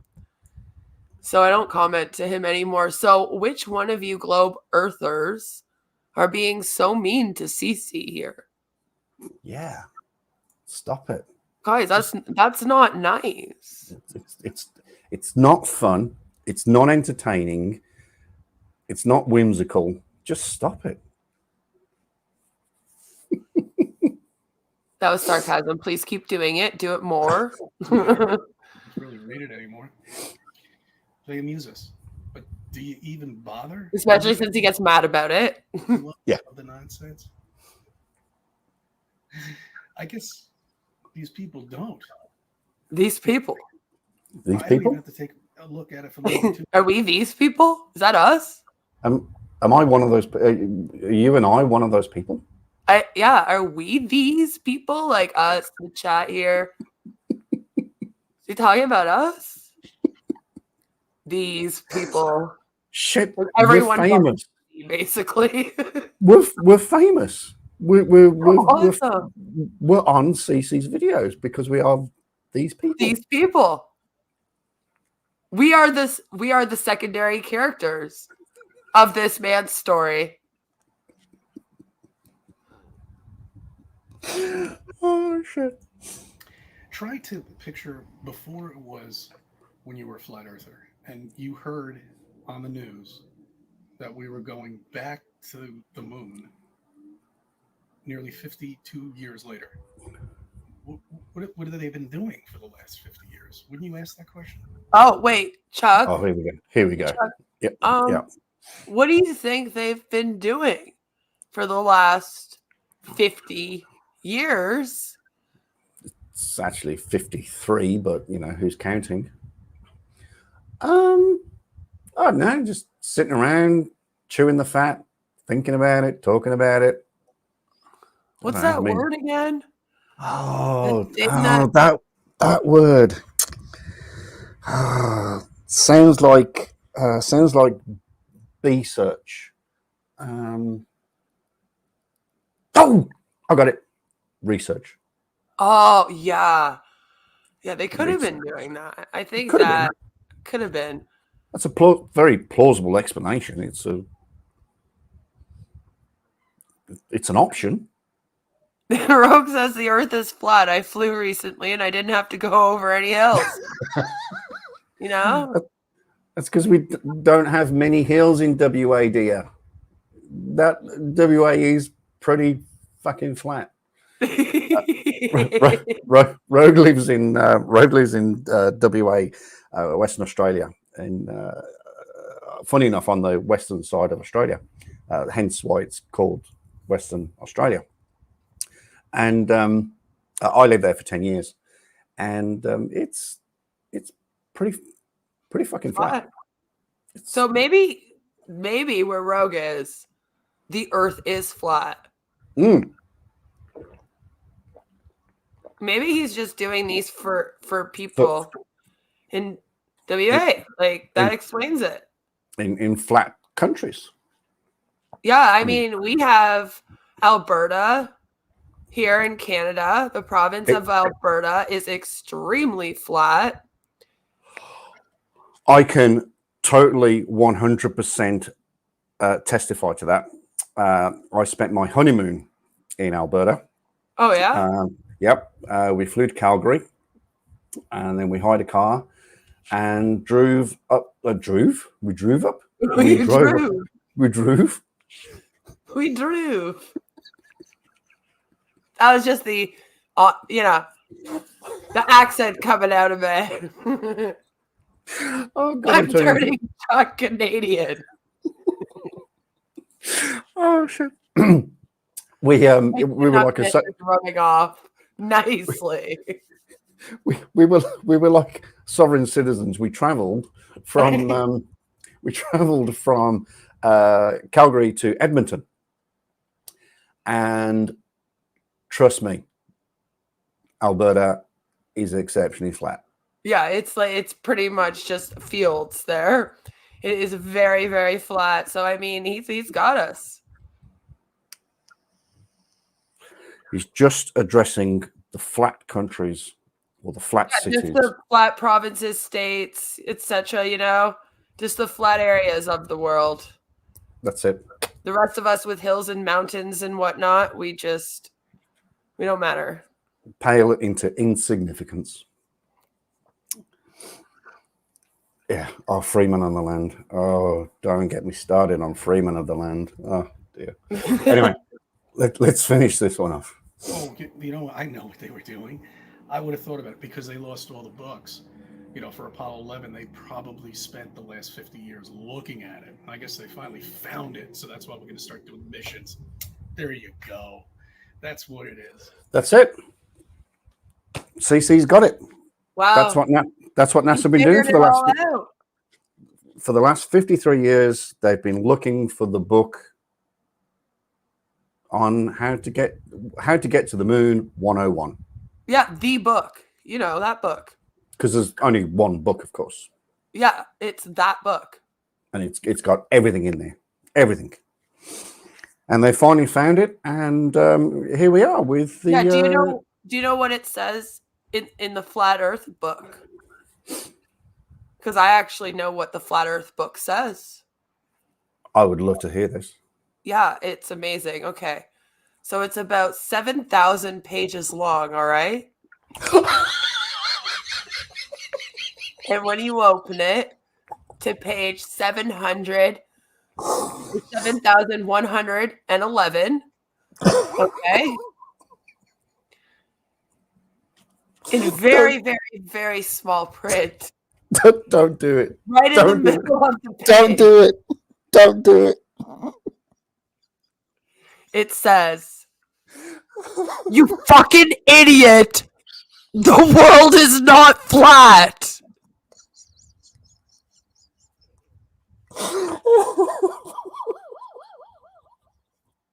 And that is the Flat Earth book. And the next line underneath is, do some research. Yes. And then in parentheses, underneath, it says, "Do some fucking research, idiot." And then it says, "Have a nice day" on the last page. And that's all it is. Oh, for fuck's sake. Anyway. Oh, for goodness Comedy on our Flat Earth. Oh. Or you might like this one. Where is it? Oh God, where is it? Oh, here we go. Stop it. Oh, Get some help. Yes. Stop it. Get some help. Yep. Let's get some help. oh, please, yes. Seek help. CC. In fact, do some research and get some help. You could actually do it at the same time. Because here's the thing. You might not know this, CC, but you could also take your phone, right, into like a library. You could be anywhere with your phone. And then you could go get some books, you know, other than the Flat Earth book, of course. And then go to the doctors as well. She's probably And right because next. of these amazing things up in the sky called satellites, you Too can soon. actually get it, get the help, and do all of your research there, even on your phone, with access to the library. It's amazing. Radical thinking. All right. What are your time restraints? Are you happy to carry on and have another look at his videos, or do you need to go? I got about 20 minutes. All right. Now, Chris is very, very methodical with his Think About It Friday. Yeah. Loves his Think About It Friday. Mhm. What I haven't done so far, and this will be a first for both of us because I don't think you may have watched this either, but we have last Friday's video titled Think About It Friday on Our Flat Earth. On our Flat Earth. All of the videos are always whatever the topic is, or sometimes not even what the topic is, by the way, on our Flat Earth. Because I have literally clicked on a video of his before thinking he was going to tell me about one thing, and then somehow he goes on a rant about something completely different for 10 minutes. And I'm like, what happened? I thought this was about like chemtrails, and then we start talking about airplanes and how they fly straight, so the Earth must be flat because they don't fly around in a circle or something. So The nose never dips, he says. The nose never dips down. I'm like, Jesus Christ, I swear if I hear that one more time All from the me. time. Which is basically, he just gave us a long version of that. So I guess he did listen to me and he didn't talk about the tip of it going down towards the, gravitational pull or anything or anything like that. You don't want to, I know where you're going with that. We'll gloss over that one. This is one I haven't seen, actually. This is titled 1913 on Our Flat Earth. Oh, I didn't know that CC was there for back then. That should be interesting. It probably was. Let's just see what this is all about. Okay. Well, I mean, you guys said you were close in age, so were you around back then, Chuck? Are you the architect? I know I'm old, but in that case, he would have old. to be older than you, right? Now this looks like I've been there. I was in New York last year. No, this year. I was in New York this year in April. It was fucking cold. That's a fact. But yeah, this is the center of New York. Architectural engineering of the ceiling of Grand Central Station. Okay, now remember, guys, this was built in 1913. Okay, and apparently they have all the constellations and some constellations on the ceiling, which I must have missed because I've come down at Grand Central Station quite a few times. And I was worried about going to the bank, but my bank's right down the street, right here. I can get cash and everything's here in the city for you. All the wackos and the mailman. Hey, how you doing? Mailman's watching me, and so far I've got a question with my package because I got a P1000 here. He said I could take pictures inside of the Grand Central, but no tripod allowed. And apparently there are no masks or anything like that. Do we need a whole tripod for it? No. Like what? The ceiling in Grand Central Station, because I've been there, is probably about. Again, I'm just whatever. It's probably about 50 feet high. It's very high, right? Yeah. What do you need a tripod for? I'm very. I don't want a tripod for that. That's why I'm kind of like, the fuck would you take a tripod with you for? That's not a non-problem, CC. Because you'd look like an absolute frigging idiot. Are you gonna lay down on the floor with your tripod? I need to know what that would look like.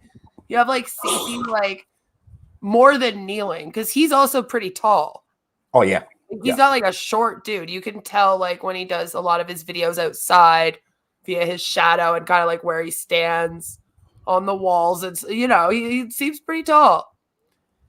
So he would have to be quite crouched down to have the tripod to look up at that ceiling. Gregory, this unfortunately this is it's a bit of a closed video. I may continue afterwards after Queen has left, but this is a very special video. It's co-hosted by Queen of Spades, who much love to. Thank you very much, Queen. In case I haven't said thank you, but thank you for. Yeah, I have to have you on mine now. I don't have to. I'm not being forced to. You don't have a gun to my head. You will be there, or else. But yeah, after the holidays, because things are a little crazy for me being a mom and stuff right now. But after the holidays, we'll definitely have to arrange for you to come on and then react to more. I would love to. More Not CC. required anymore, thank God. That's the only reason why I'm down in NYC today. And it is beautiful, isn't it? Been there. Been there. Hard to believe all this was made in 1913. Okay, but that's What? Sorry? not 19. What? What? What? Oh, did he just? NYC today. And it is beautiful, isn't it? Hard to believe all this was made in 1913. 1913. He did say 19. That all of this was made. NYC, New York City. All of this was made in 1913. 1913. But like my whole thing about that is I don't understand. Like he doesn't get that him showing it to us how it is today, it still would not look how it did CC in 1913 exactly. Or I mean, maybe it did. Maybe that business was there back then. I might be the crazy one here. I'm doing that crazy thing again. I'm doing that crazy thing. That researching thing. So for example, let's just hear that comment once more. Hard to believe all this was made in 1913. Okay. 1913. Okay. So they made those buildings in 1913. Okay. And the cars too. They were definitely there at that time. Oh yeah. Yeah, I've seen pictures of cars. A Ford Explorer. A Ford Explorer from 1913. Yeah. A Tesla. Yeah, it was actually a 1910 Ford Explorer. In 1913. Yeah, it came with a special horse-drawn Fords, you know. So just a couple of landmarks, just for example. Look, I'm doing CC now. The Statue of Liberty was erected in 1876. The Chrysler Building was built in 1926. The Empire State Building was built in 1930. I'm not sure where 1913 comes into this. Cool. I don't know. Maybe we should just take a moment and look and see what was built in New York in 1930. Like maybe we're the crazy ones here. Maybe. Because maybe like they did have like the Royal Bank or something, you know. Was built in New York in 1913. Well, Grand Central Station was built in 1913. Okay, yeah.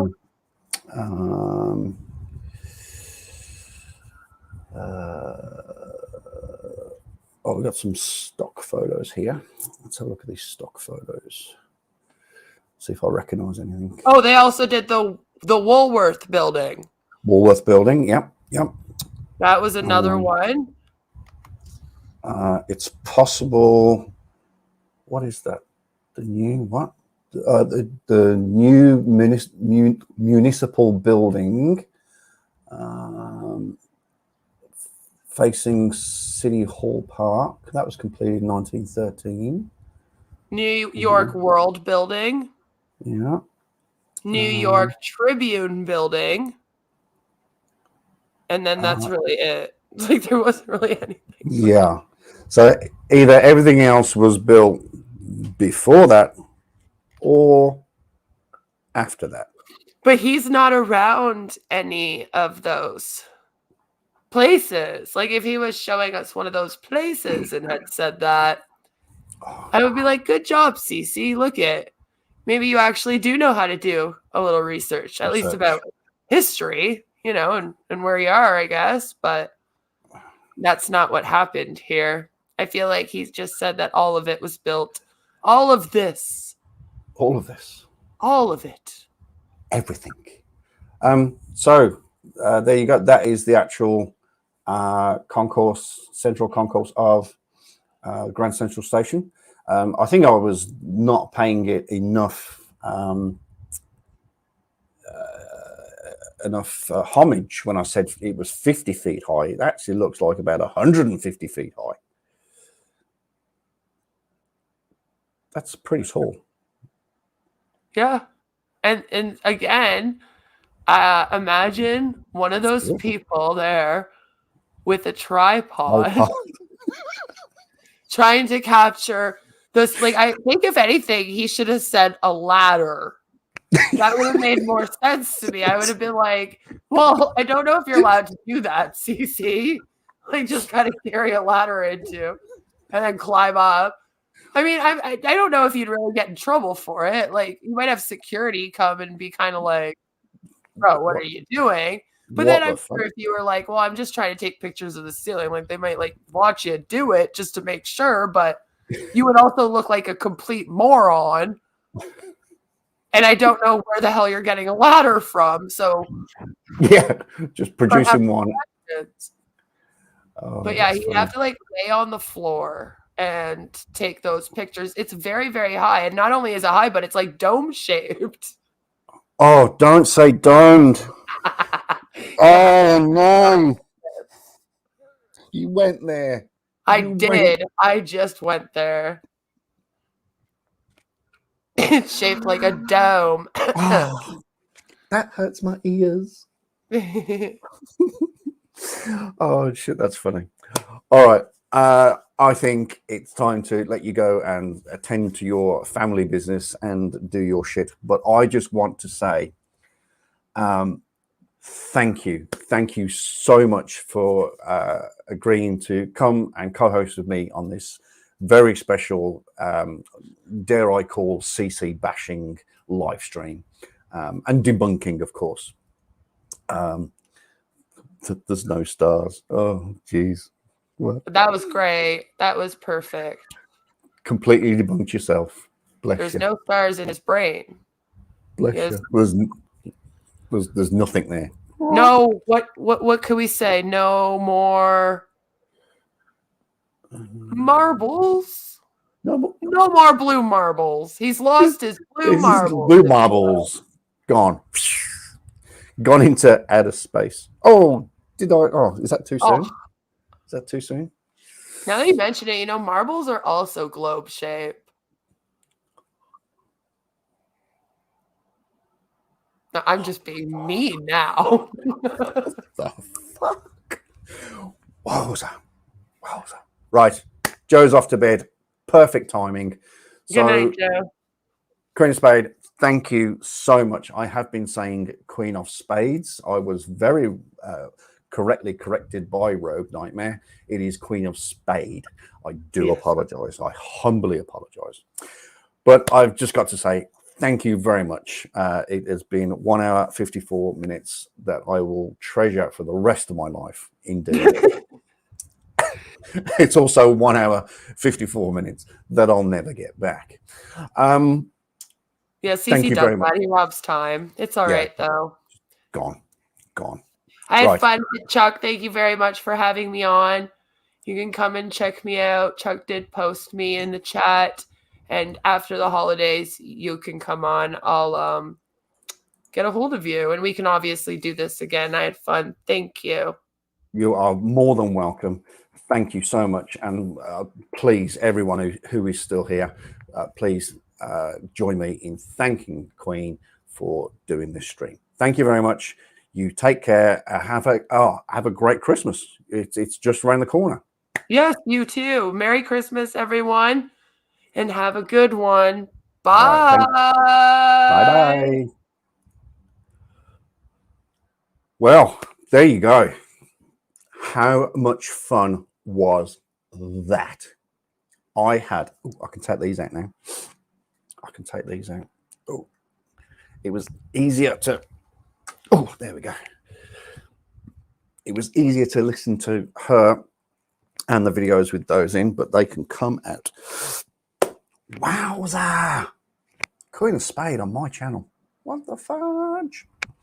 Anyway, I am going to replenish my beverage, and I guess we could have a little debrief about that.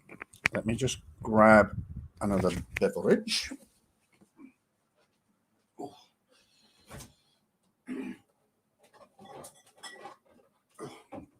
definitely pop.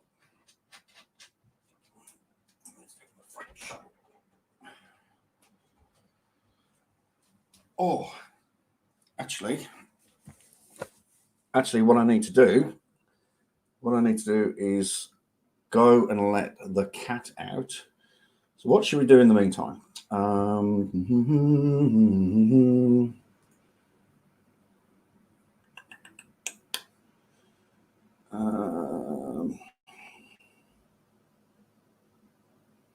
Oh, I know what we'll do. I know what we'll do. Beans, as we are already going to get a copyright claim for this.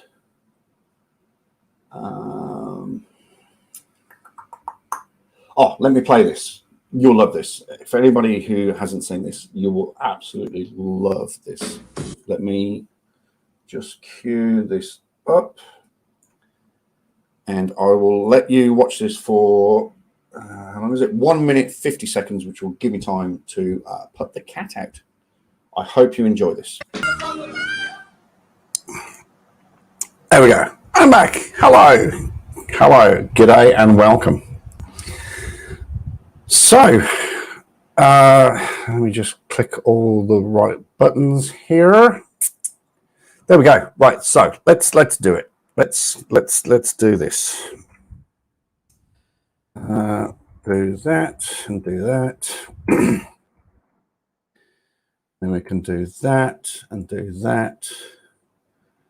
And boom shakalaka, there we go. Right, so if anybody is here that would love to jump in, we'll keep this going for, I don't know, another hour or so.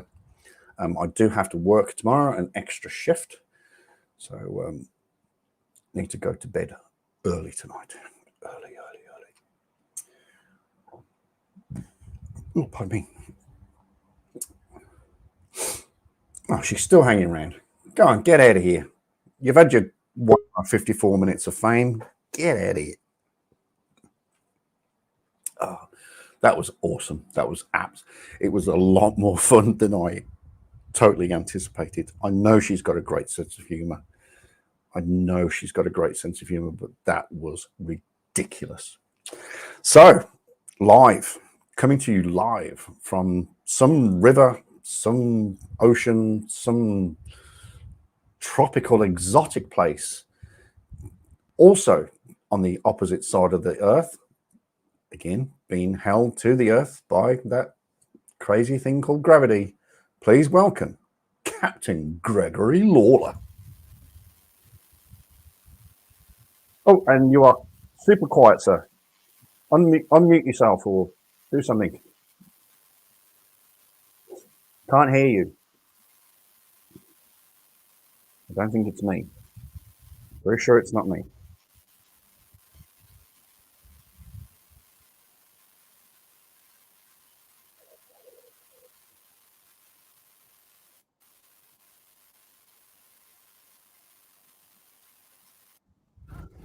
Yeah, can you hear me now? No? There we go. That's much better. Yeah, excellent. Yeah. There's no microphone on this headset, so I had to send it back to the computer. Simple fix. How you been? Long time no chat. Yes, absolutely. I've been absolutely snowed under with work, to be honest.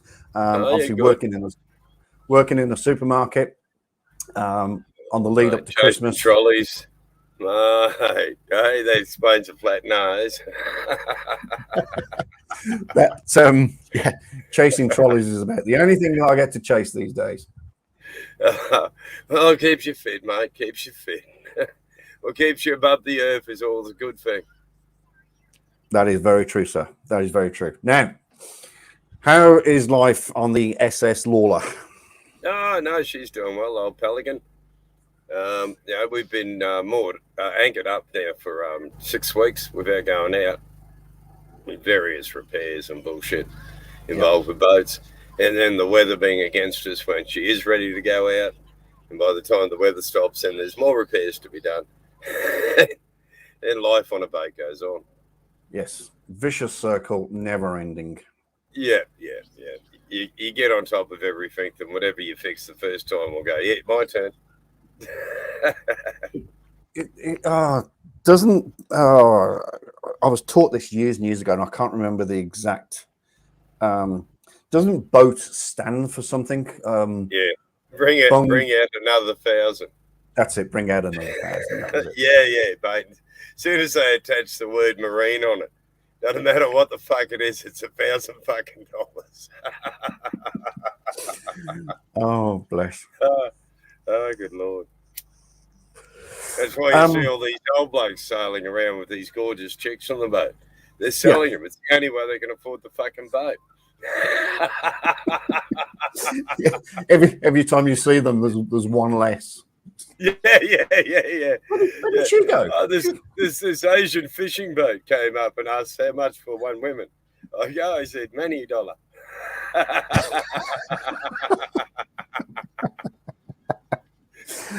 Oh dear. Right, so I have to ask the question because she's probably still lurking. But you caught most of that. Did you enjoy that little CC bashing there? CC bashing. Yeah, we were taking the urine, extracting the urine out of Chris from Westchester County, the flat earther. Oh well, I mean, is there a challenge involved in taking the piss out of flat earthers? It's really simple. You just push them off a cliff and go, well, why did you fucking hit the bottom, dumb?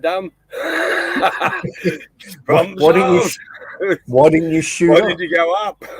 Why didn't you go sideways? What the fuck dragged you down to earth? You probably didn't just say yell this. it out at the end. Gravity, and you'll survive. You may not have saw this earlier, but I did a video conference. The arse end of that. All right, I did a video conference with a friend of mine. Gravity, you fucking... Shut up! You're too soon. And I did a video conference, and I got my friend on the phone, and we were asking him why people like you and I on the arse end of the earth, why we don't float off into space. And he gave me a very comprehensive answer. Gravity, you fucking retard! Gravity, you fucking... Hang on, why aren't you playing? Oh, because I've got the wrong That picture. was his enlightened answer. Gravity. Yeah. Doesn't that Gravity, you fucking retard! Gravity! Have you ever heard of fucking gravity? Gravity! Gravity! And that was his answer, right? It's satire, isn't it? He's having a go. He's taking the piss out of us all. Yeah, make $1 out of it. Basically. You know, it comes to people that wear costumes and get on YouTube and act in particular ways. And I sit there thinking, I wonder if you're really like that in real life. Well, you know, I have me doubts. It's all a bit of an act, a bit of showmanship. Yeah. I mean, I pretend that I'm a really pleasant, likable bloke. Fuck, man, it's all a con job.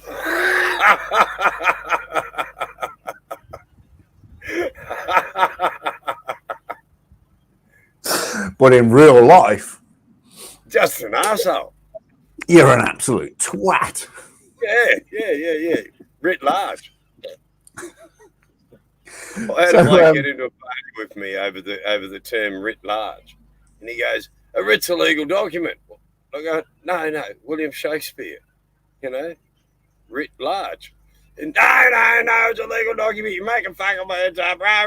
And I'm fucking, no matter how much I tried to explain to him that it was a literary term, he just couldn't wrap his head around it. It was all about legal paper. And I go, no, writ large. Fucking hell.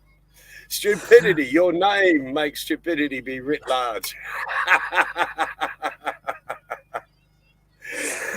Oh, You know, I mean, it's a waste of time with some people. So I see it's pretty sunny in your neck of the woods, judging by your little suntan lines there. Been out in your bra again? Summer. Yeah, got my bra on. Look. Been out in your bikini? Jesus. And see, you've got pants on, eh? Oh, well done. It's early in the summer. You got a long summer yet. No, we've been having a great summer, really. I mean, we've had some absolute scorches, 110, 115 Fahrenheit. And, really knock you on your ass shit for me anyway. Yeah. And but I've had to go back to working because the government believes I have a secret bank account somewhere where I've stowed $20,000 in an attempt to defraud the people. Oh, and I keep saying to them, Ken, for fuck's sake, can you give me the details to the bank account so I can access the fucking money? And they keep going, just tell us about the bank account. I'm going, how can I tell you about a secret bank account? Because it's secret. Prove you don't have a secret bank account. I go, well, fuck, it wouldn't be much of a secret if I could prove it. Fuck. The clue is in the title. It's secret. It's like this Kafkaesque fucking charade where, they go, you've got a secret bank account. And I go, well, tell me what the secret bank account details are so I can make it unsecret and access the money. I would very happily make it unsecret for you. Yeah, well, on the spot. Look, I'll declare it as soon as I get my hot little hands on the cash. I'll declare the cunt. But no. It's unreal. It's only a government could be so fucking obtuse. Oh. And what it is, it's the 20 grand that I brought the boat with. Ah, gotcha. Because you can't do an electronic bank transfer, an EBT, or an EFT, depending on your country, for that amount of money. Because, of course, here in Australia, we have those monetary limits, $10,000 has to be reported to the government, et cetera, 20 grand, you really start ringing the bells that you might be some sort of fucking druggie and, doing some nefarious fucking money laundering. I don't know why washing the money helps. I've tried it. It doesn't make any difference to the money. It looks the same when I put it in the washing machine as it does when it comes out. Don't understand this money laundering shit. How do people do this? How big are their washing machines, for goodness sake? Yeah, just buy a washing machine. No fucker will know. Industrial size washing machines. Yeah, $1 million roll at a time. Oh dear. Now, just remind me, will you? What's not literally, but what state are you in? You're in Queensland. The only state. You are in Queensland. The state to be in. Yeah, of course. Please. Yeah, WA, mate. It's WA. Yeah, wanking under the armpit. Yeah, that sounds like WA. What? It's all that inbreeding. Got penises growing out of strange places. Oh, it's true. Stop it. Stop it. Oh, shut up. Shut up, child. Get back to mining some coal. Go on. I see you, Chuck. It's anchor watch time. Go check the anchor, please. Seaman. No. Shut up. You're lucky you're not wearing boots that make you click your heels now. Nick off and do the anchor watch, please. Don't push my hair. Cadets, they're very difficult to deal with. Hey, you just can't pick a good one, can you? Yeah. Oh dear. Rebellious to the last. Now, whilst we are live and talking to someone from Queensland, or from Australia, should I say, my condolences to anybody and everybody, and my heartfelt sympathy goes out to the Queensland Police Force and the family and friends of the two officers that were, well, the only word I can use is slain. They were slain down by 3 sovereign citizens. 3 fucking nutters. Yes. And fourth, who was extremely lucky and terribly traumatized. He was lucky enough to escape. Yes. So, folks, if you're not aware of sovereign citizens, they are people that think they are excluded from the government's rules and regulations, which we are all subject to. Let's face facts. But these 3 sovereign citizens were confronted by police officers. I think it was for a warrant arrest. It was a welfare check. The Welfare check. third one, the school principal, had flipped out and it disappeared. And so his colleagues and families in New South Wales contacted the New South Wales police and made a missing persons report.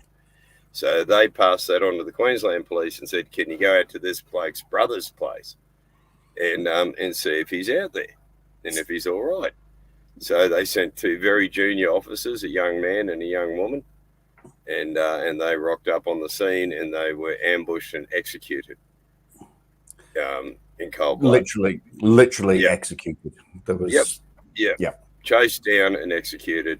A third one was wounded, and a 4th one escaped into the bush, which they then set fire to with her in there, trying to hide while they were waiting for her to pop out so they could kill her too.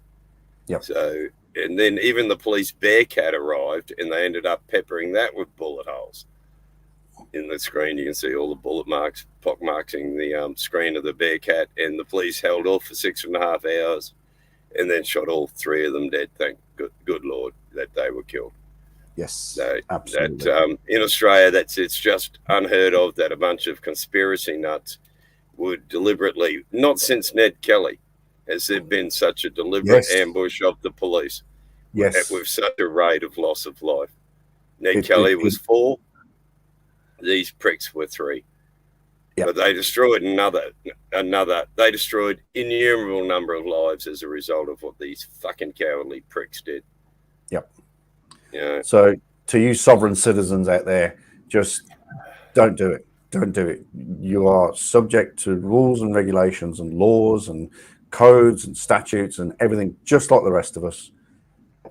Yep, and hopefully their status as terrorist organisation will be enhanced. Oh, and absolutely. Security services will deal with them accordingly. Absolutely. As we would with any fucking terrorist. But when you're willing to execute Queensland police officers, who, you know, my experience of them, they're lovely people. They're just humans doing a job. I've got 2 members of the force, members of my family, brothers of mine. And, you know, they're just doing their damn job. And you kill my brothers, I'll hunt you down like a mongrel dog. Yep. It's just a job at the end of the day. But if you're willing to kill them, you're more than willing to kill us. Yep. So you are our fucking enemy. And we should hunt you down to the ends of the earth and shoot you dead. And I'm a very non-violent man. I don't believe in executions, but you want to take on the lot of us by shooting our coppers, then every man's hand should be turned against you. Absolutely. Couldn't say it better. Anyway, so moving on from that. Yeah, very depressing. Very sad. Very, very, very, very, very, very, very sad indeed. Always sad to lose. Always sad to lose a colleague. Whether I knew them or not, whether I worked with them or not. These were just young kids, young fucking kids in their 20s. The one that escaped, the young girl hiding in the bush when they set fire to it, was only a few weeks out of the academy. So, you know, traumatized beyond belief, watched 3 of her colleagues shot. The other male who was shot, he was only a young bloke as well. They were all 4 of them were junior officers, and they were just going out on every day missing person report, and they drove into an armed ambush and were executed. Simple as that. I've been on many welfare checks, and that is the last thing that's on your mind. You think you're doing a favour? I'm here to help, mate. Well, someone's missing. Bang! Fuck off. Yeah, no, but I mean, they were dealt with accordingly. Queensland Police invoked their beautiful cordon. They'll draw a square around you. If you cross that square line, you will be shot dead on the spot. Mm-hmm. Simple as that. And, or if you continually keep shooting at them, they will shoot until you're dead. And just to prove that I was a police officer, and is that a beer? West Midlands. It's like a beer. That's a beer. Same colour, silver and blue.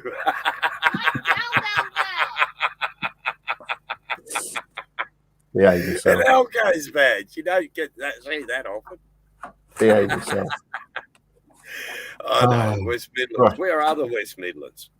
The West Midlands is the county which is in the very, very centre of England, not Great Britain or United Kingdom, but in the very centre of England. And I was lucky enough. I was lucky enough to the Midlands. Yes, I was lucky enough to work in L Division, the L Division, and part of the L Division was a very little town called Meriden, which pretty much does exactly what it says on the tin. It was on the central meridian, and there is a monument in Meriden that is the actual physical centre of England. Greenwich Mean Time. Let me see if I can find an image of. That'd be interesting. Meridian. Okay. Yeah.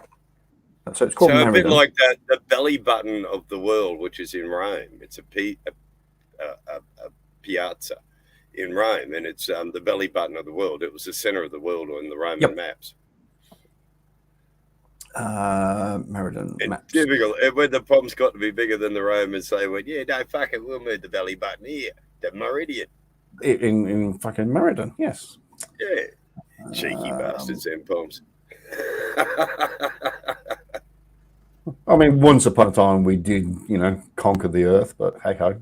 1/6 of the world was pink on the maps when I was going to school. Mm-hmm. And then you just went and lost the empire. Fuck you. So I spent years studying that fucking map. Then it all went out the fucking door. And then just one day, just gave it all away. Yep. No more pink bits on the map. No. Sorry. No empire. Catherine de Barnes. Beckenel, Eldon. Where's Meriden? Catherine de Barnes.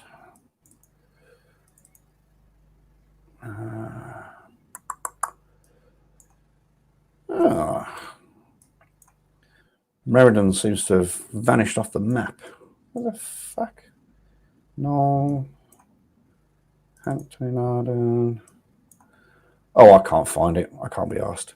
But yes, there is a statue, a tiny little monument. It's about 20 feet high, and that depicts the centre of England. Hello, Pat. Hello, welcome along. Pat, you missed all the fun. I had Queen of Spade on my channel, and we were CC bashing. Oh, where were you? But yeah, we did that for 1 hour 54 minutes, and it was absolutely fantastic. We had such a laugh, and thank you. Oh, Jeff, you're late as well. You missed Queen of Spade. Guys, seriously, where were you all? But yes, we had lots and lots of fun. Am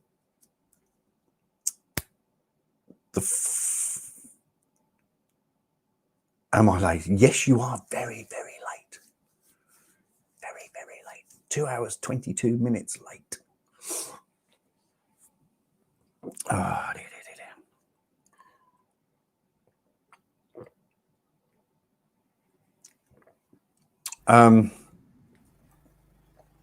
Paracord, I'm glad you're here. That reminds me, I need to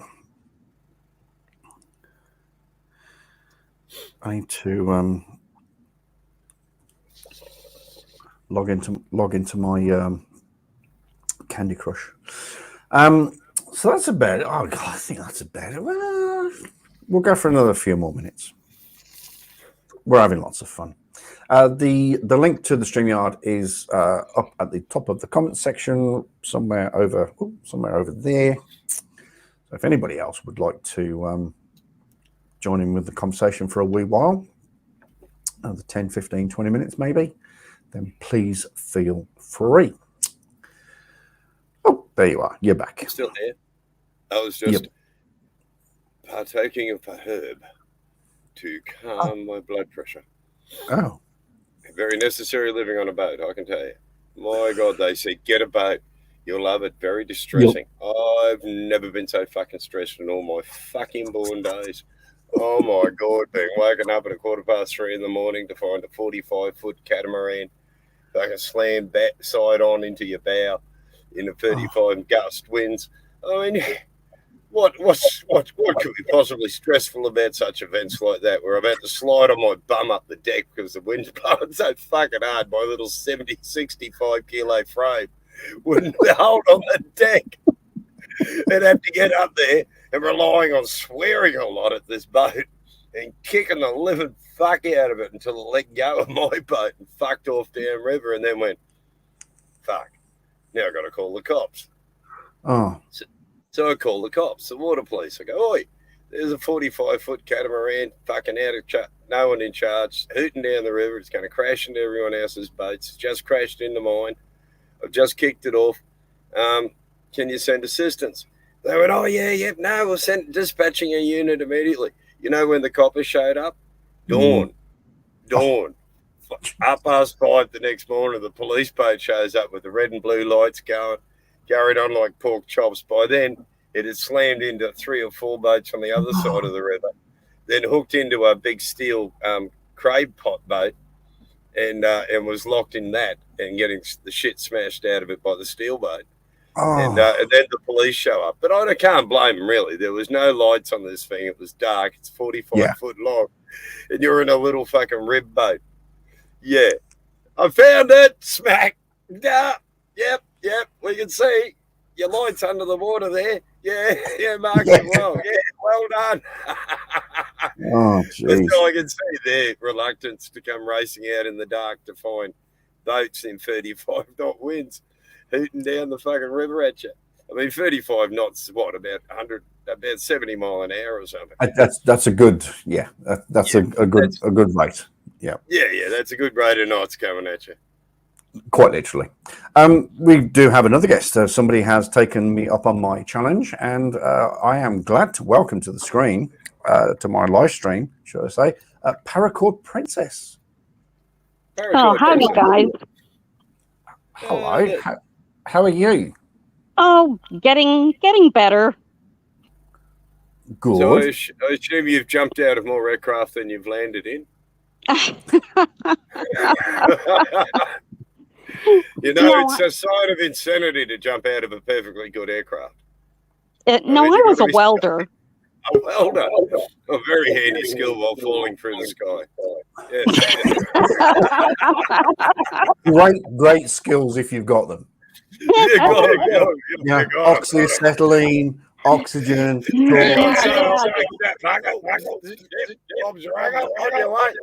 God. Just like the team. Yeah, I always had an oxyacetylene unit, you know.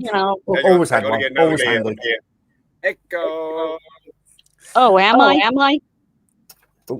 I think it might be me. I think it might be me because when I've got several people, back in the old days when I had everything, I had headphones with microphones on. So yeah, that could be me. Right. Is that echo better? Yep. Yeah, it's definitely me. All right. I apologize. No, it's still there, and it's not really me somehow. No, I'm there. No. I think I still hear some on Gregory. Hang on, I'll mute. Right. Now I'll talk, blah, blah, blah, blah, blah. Does that work, Pat? I don't normally get this problem. Yeah, I didn't hear it. It's only when Gregory talks. Yeah, but such important things to say, mate. The machine goes, yes. I do have another special guest who has taken up on my challenge for the live stream.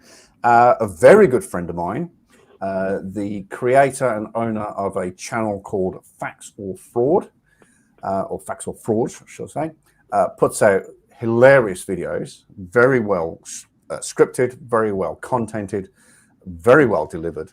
Please welcome to the screen my good friend Sean. Hello.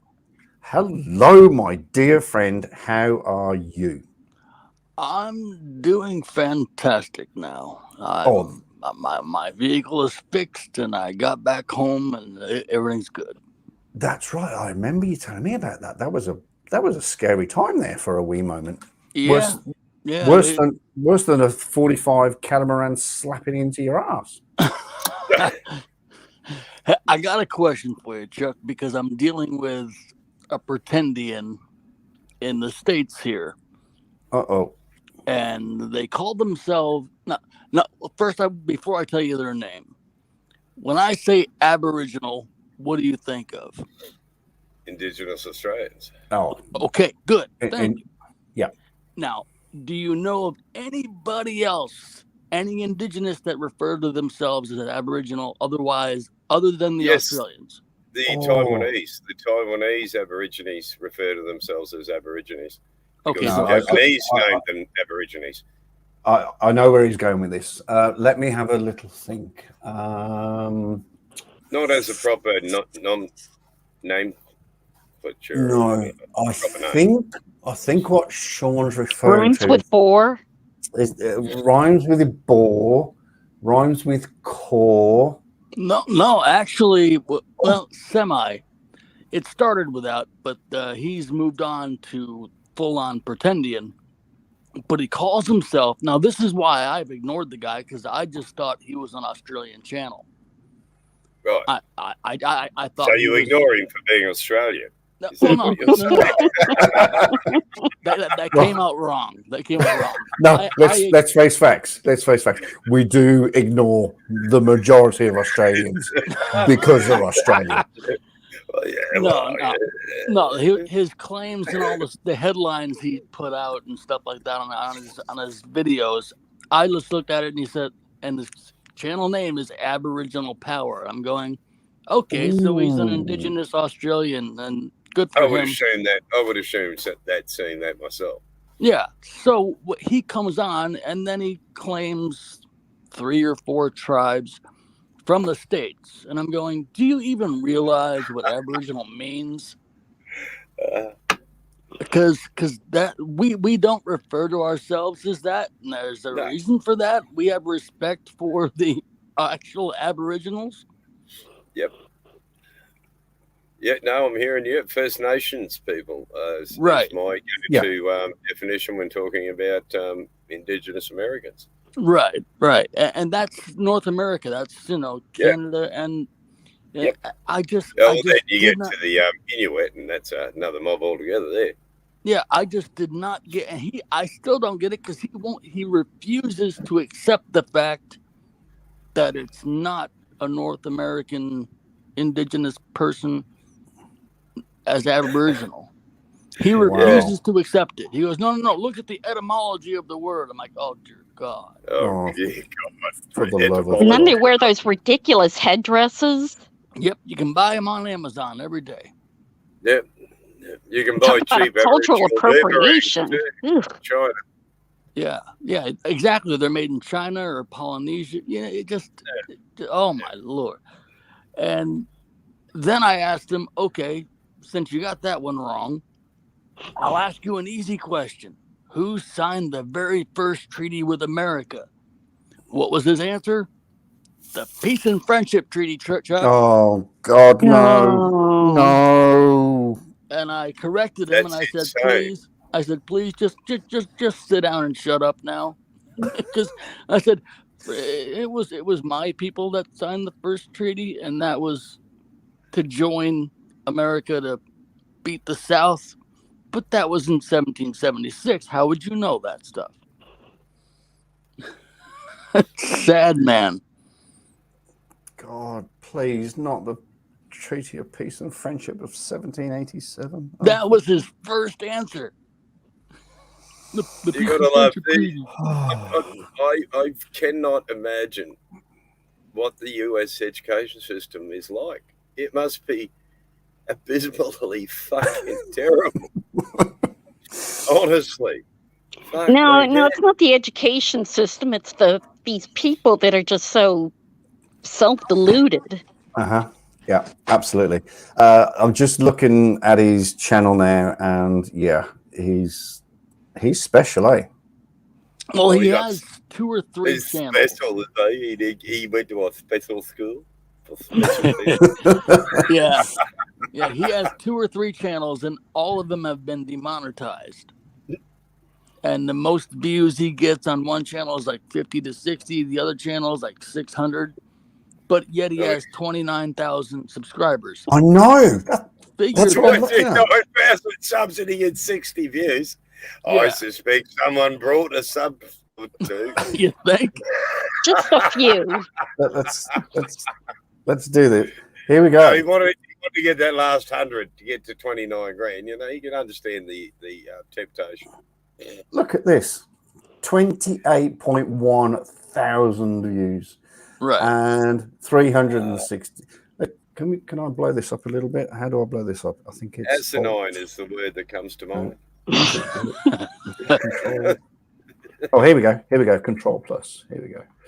So, right, can you see that a bit better? Yep. So 28.1, and then 367, 319. All right, that one was 2.5. That's fine. I'll give that because that's the highest one he's got, I think. 841. Well, it seems there's a fad in America at the moment of threatening his Israelites. It seems to be a growing trend. Shit, even I get more views than this character. I've only got. Oh, actually, something I completely forgot to mention because Queen of Spade was amazing. Let me just drag that. Look at the people that his videos he's oh yeah, Justin Bieber, Kanye West. Automatically guarantees you 1,000 views just having Justin Bieber's name in the fucking thing. Yeah, it's beautiful clickbait, absolutely beautiful clickbait. Absolutely. So Chuck, what I was thinking is sorry, yes, if you or maybe Greg, somebody can get a hold of an actual Aboriginal and put them on camera and address the bastards run really fast. They're bloody hard to catch, mate. Yeah. Jesus Christ, they go like the wind. They see a white fella, they fucking boom, they're off into the scrub like under windy grows. Yeah, not much joke. Hope to catch them one, mate. You got to sneak up on them at night. I looked and I can't find any YouTube creator that's actually Aboriginal. I'm like, all right, we've got to find somebody that can. All right, well, bring a phone to them and look at and have them look at this channel and give their reaction. Yes, that would be good. That would be great. Yeah. Greg, I think that's a bit of a challenge for you because I don't think we actually have many Aboriginal persons that have emigrated from Australia to New Zealand. So it could be a little bit of a tough challenge for me. But I reckon this is. Oh, yeah. Rogue Nightmare is a gubby woman. There's another bloke on her channel, Spud. Spud's a gubby man.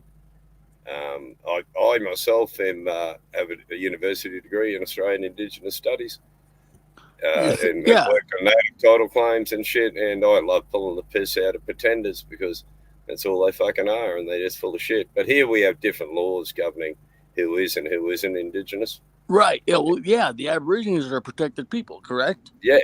Well, they might be protected in on paper, but they're a bit of an endangered species otherwise. If you only make up 6% of the population and you make up 90% of the prison population, it's an indicative simple sign of there's something wrong in the world. There's something gone terribly fucking wrong. It's a very similar situation here in New Zealand that the Maori only make up, I think it's 15% of the population here. However, 60% of the prison population is Maori. And in particular, young Maori and young Indigenous Australians. Yeah. So if you're going to start locking them up when they're fucking 12 years old, then you can expect to have a hardened criminal at 16. It's not fucking rocket science. It's prison. Doesn't matter if it's a kid's prison or not. It's a fucking prison. Yeah. You put a bunch of crims together, and all they're going to do is swap recipes on how to break into your house. And you're going to have a better crib. When he comes out, he's going to know more. It makes him a dangerous crim. Yeah. You know, it's a university of criminality. So, you know, that's not the answer. I'm not 100% what is the answer. Maybe a bit of old-fashioned blackfellow law. Well, you know, the elders deal with it. Yes. And, you know, and then they deal with it in the old ways, man. If you really fuck up too much, then you're going to get a spear in the leg. And, once you get speared in the leg, you're going to think fucking twice before you fuck up. Yeah, see, here we have, you know, our reserves, and we can have a tribal judge and get, you know, that justice that way. Yeah. Yeah. Yeah. The biggest problem is it all comes down to the issue of sovereignty. Yeah. And regrettably, even the native title was a European law. And so, you know, and the court finds in its very first statements in every Mabo issue is they say we cannot find that common law didn't come into effect in Australia on the day Cook took possession in 1770. And otherwise, we can't rule on this if we don't exist. We'd have no authority. So they have to accept sovereignty, and then that becomes the issue. You can't have another sovereign law within a sovereign law. Oh, yeah. It's problematic beyond belief. Yeah, see, here we're subject in the U.S. to federal law, and in Canada, provincial law, but it's not like state law, stuff like that. We don't have to deal with that. Yeah.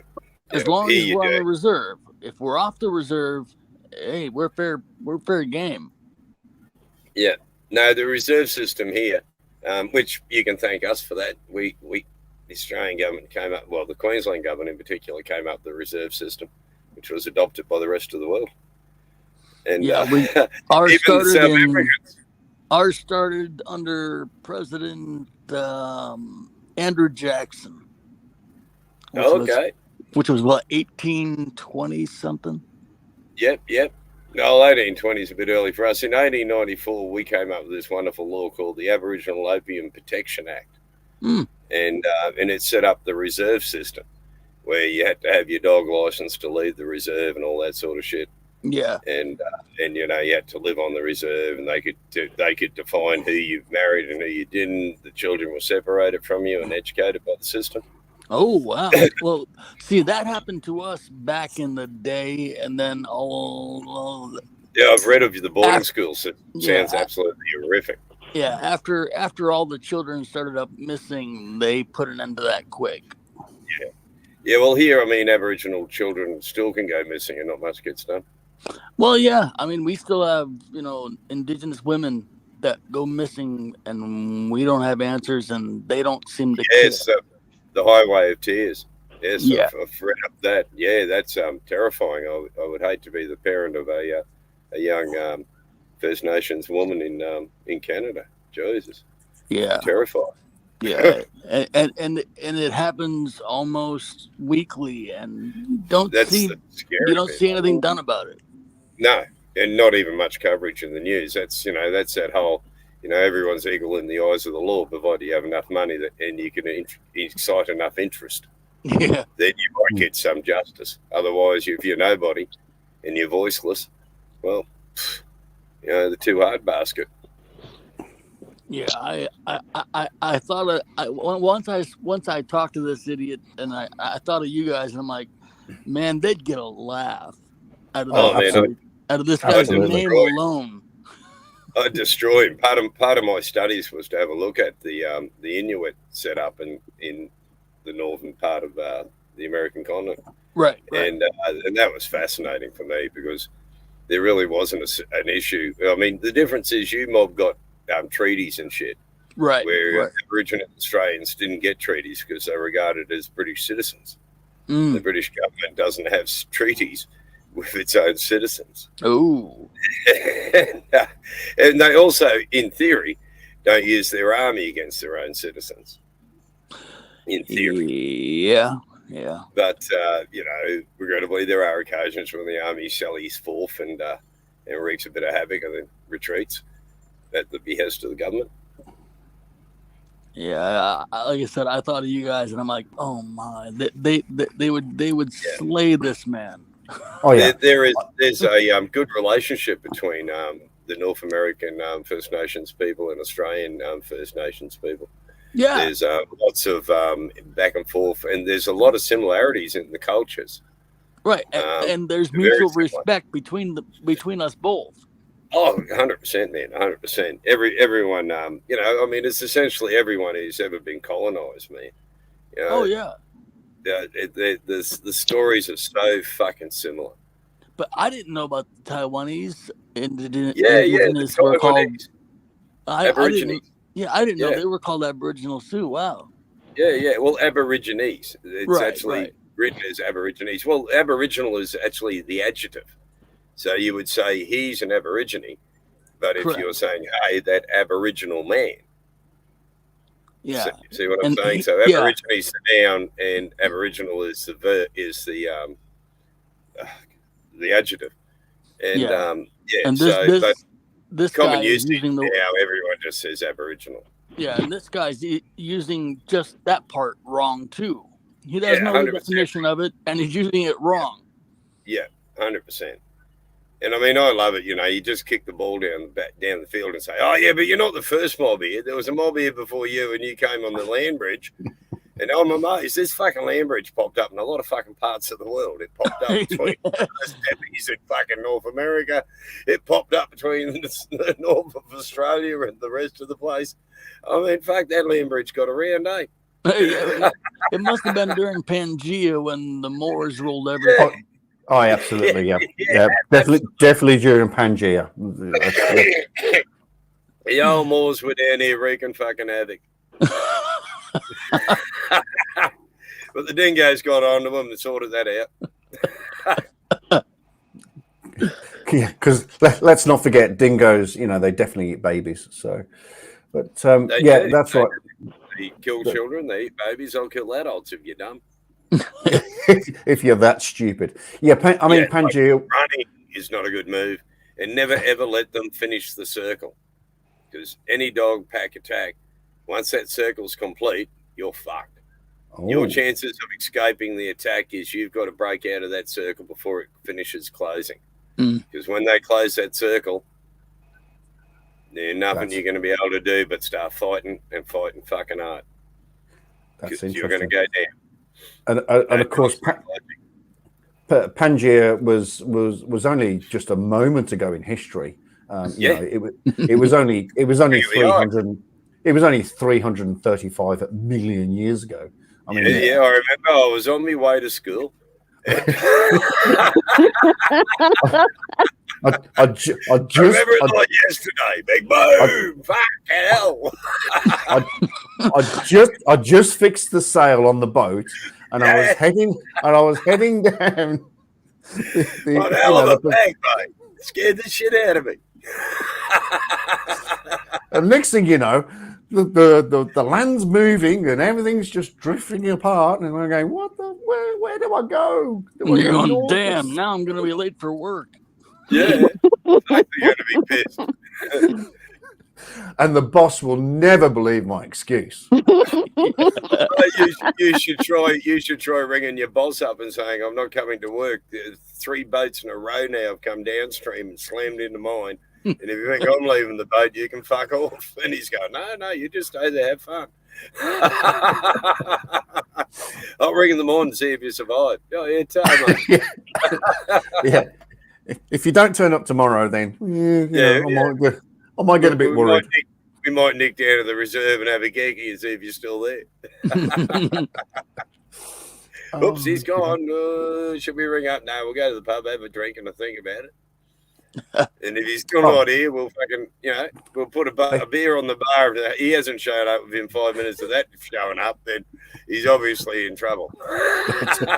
there's something seriously wrong if there's a beer on the bar and he hasn't rocked up. It's got his name written on it and he hasn't shown up in 5 minutes. He's fucked. He's in trouble. That's it. He's gone. Yeah, he's gone. He's at the bottom. He's gone. Oh, Struth. Oh, I love doing these live streams. I love having a serious array of people here and just talking absolute, pretty much bullshit and nonsense. But man. Yeah. But you're always here.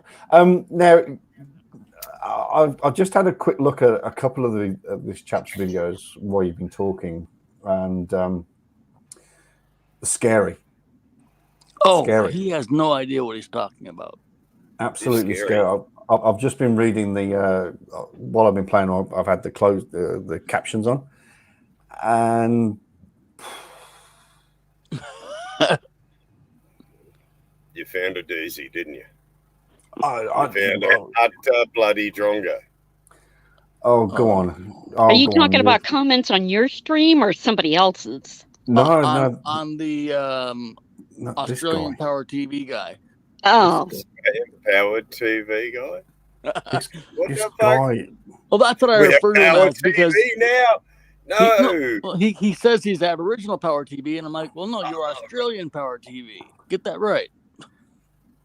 I mean, this one, for example, just a quick example. Oh my God, he's not Aboriginal in any shape, fucking motherfucking form. But apparently he has the right to bear arms, which is fair comment. And I thought this went against YouTube's guidelines, but this is not if you're wearing a crucifix. Oh, I'm not going to put that music. I'm not going to put this is music why on. he became demonetized because of the press. Hey, back. There you go. Wow.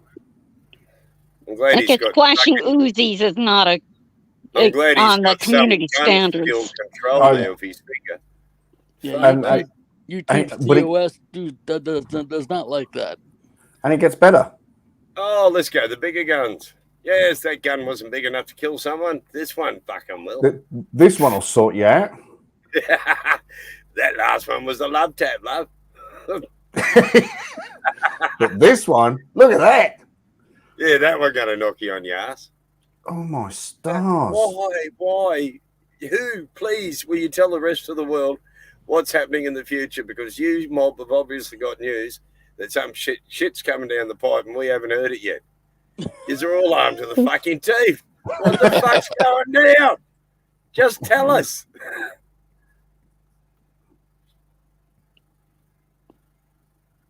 Yeah. Why does the average citizen need a fucking machine gun? Look at the extended magazine on that. No, it's spooky even on a video looking down the wrong end of one of those things. And he thinks he's like, impressing anybody or threatening somebody like that. And I'm like, who are you going to shoot through it's definitely through a YouTube screen? Really? Oh my stars! But that would get you an armed police response. There would be flashbang grenades being oiled through your lounge room window, followed by a tribe of very angry policemen with truncheons and guns. He did say that he was going to show up on one of our reserves with 500 of his Geechee, and I laughed again. I said, 500 what? The Geechees. And I'm like, you don't know who the Gula Geechees are, do you? Because they're not indigenous either. Why don't you just call him Custard? Come on, Custard. You bring your 500 Geechees with you. I'm like, you're in for a treat. Yeah, I'm like, you do realize the Geechees were not indigenous either. What is wrong with you people? Ignorance. Oh, a little bit of this and a little bit of that. A little bit of that. Just whatever. As Queen of Spade and I mentioned, just whatever. Yeah. reasons. Whatever suits the narrative to grip a little bit from here. I love doing it to fuck with people sometimes. I'll just sit there pulling fucking pieces out of anything, just cherry picking it, so I can construct an argument that'll befuddle them. I mean, it's great fun, but I do Talk it about as word fun. salad. Yeah, Talk yeah. about word just salad. Now chuck it's it at 'em. racial salad or something. Oh yeah. Oh yeah. No, I draw the line at racial jokes. They are totally racist, and funny enough, against themselves. Yes, yes, that's the best part.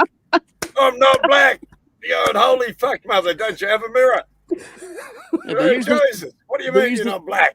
They're using the N-word every three sentences or every three but words. That goes back to the 70s, in which, you know, they took possession of the word and depowered it by them using it.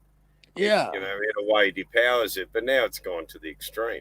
But calling, you know, his own subscribers and people that he hates the same word, I'm like, dude, stop. Yeah. You're a racist because you called me an N, and now I'm going to call you an N because you called me an N. Yeah, I can't see anything wrong with that. No, I'm talking about racial salad, as in it's like, okay, let's make a new tribe and borrow some of this and some of that, and you know, and we'll make a new one and we'll just hodgepodge it with parts of the other ones. We're onto them. A mob tried fucking infesting my backyard. Last house I had. They were, where the fuck are we, mob? You could tell them, they'd jump up in the long grass, go, where the fuck are we? So you had to where the fuck are we's in your backyard. It was time to mow. And when we invited him to, like, my friend Chata, who's on the Choctaw Reserve in Oklahoma, and I didn't tell him what reserve.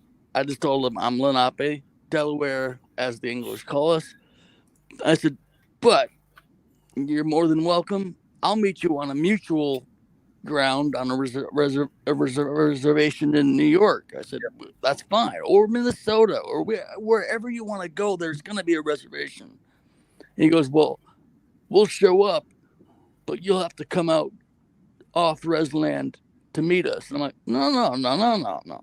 Come to the res on our land and tell everybody that it's yours, please. Yeah. You won't make it to the boundary. You'd be chased up the road by a bunch of very angry old Aboriginal women with sticks. And all the men would be heading for the fucking hills going, nah, them old women, they're fucking pissed off now. Fucking run, bro. Yeah, I did make the promise that I would not ever lay a finger on them. I said, but I can't promise you you're going to leave. Oh, yeah, 100%. 100%. I won't touch you. No, I won't touch you. I can't say anything about the res dogs because they're going to do their thing. Oh, my stuff. This guy is an absolute. Thank you very much. I have got to get into this. Oh, yeah, no, take him to part, and I'll join in on kicking him. He's fun. He's an idiot. Goodness just like I said, just using that term for indigenous to America, and I'm like, are you stupid or something? I turned into that Jenny girl from Forrest Gump. I'm like, are you stupid or something? Are you not overly bright. I recently added that one to my repertoire of insults. Where did I put it? I've lost it. Yeah, it's him on the bus with the girl. Oh God, what's her name? Rosa. Jenny. Jenny. Are you stupid or something? My mama says stupid is what stupid does. Yes. We're talking about that silly man that runs. Yes. They made a movie out of it. Yes. Forrest Gump. Yeah, I've never watched it. I've seen the ads, and that I just looked at it and went, oh my God, that would be so boring. Watching this man run across America, making ridiculous fucking motherhood statements. It's a good. Oh, here it is. I found it. That's just part of the movie. That's not the whole thing. No, I'm not into movies since they banned cigarette smoking at the theatre. That was the end of the movies for me. Fuck that. Here we go. Are you stupid or something? I'm as stupid as stupid does.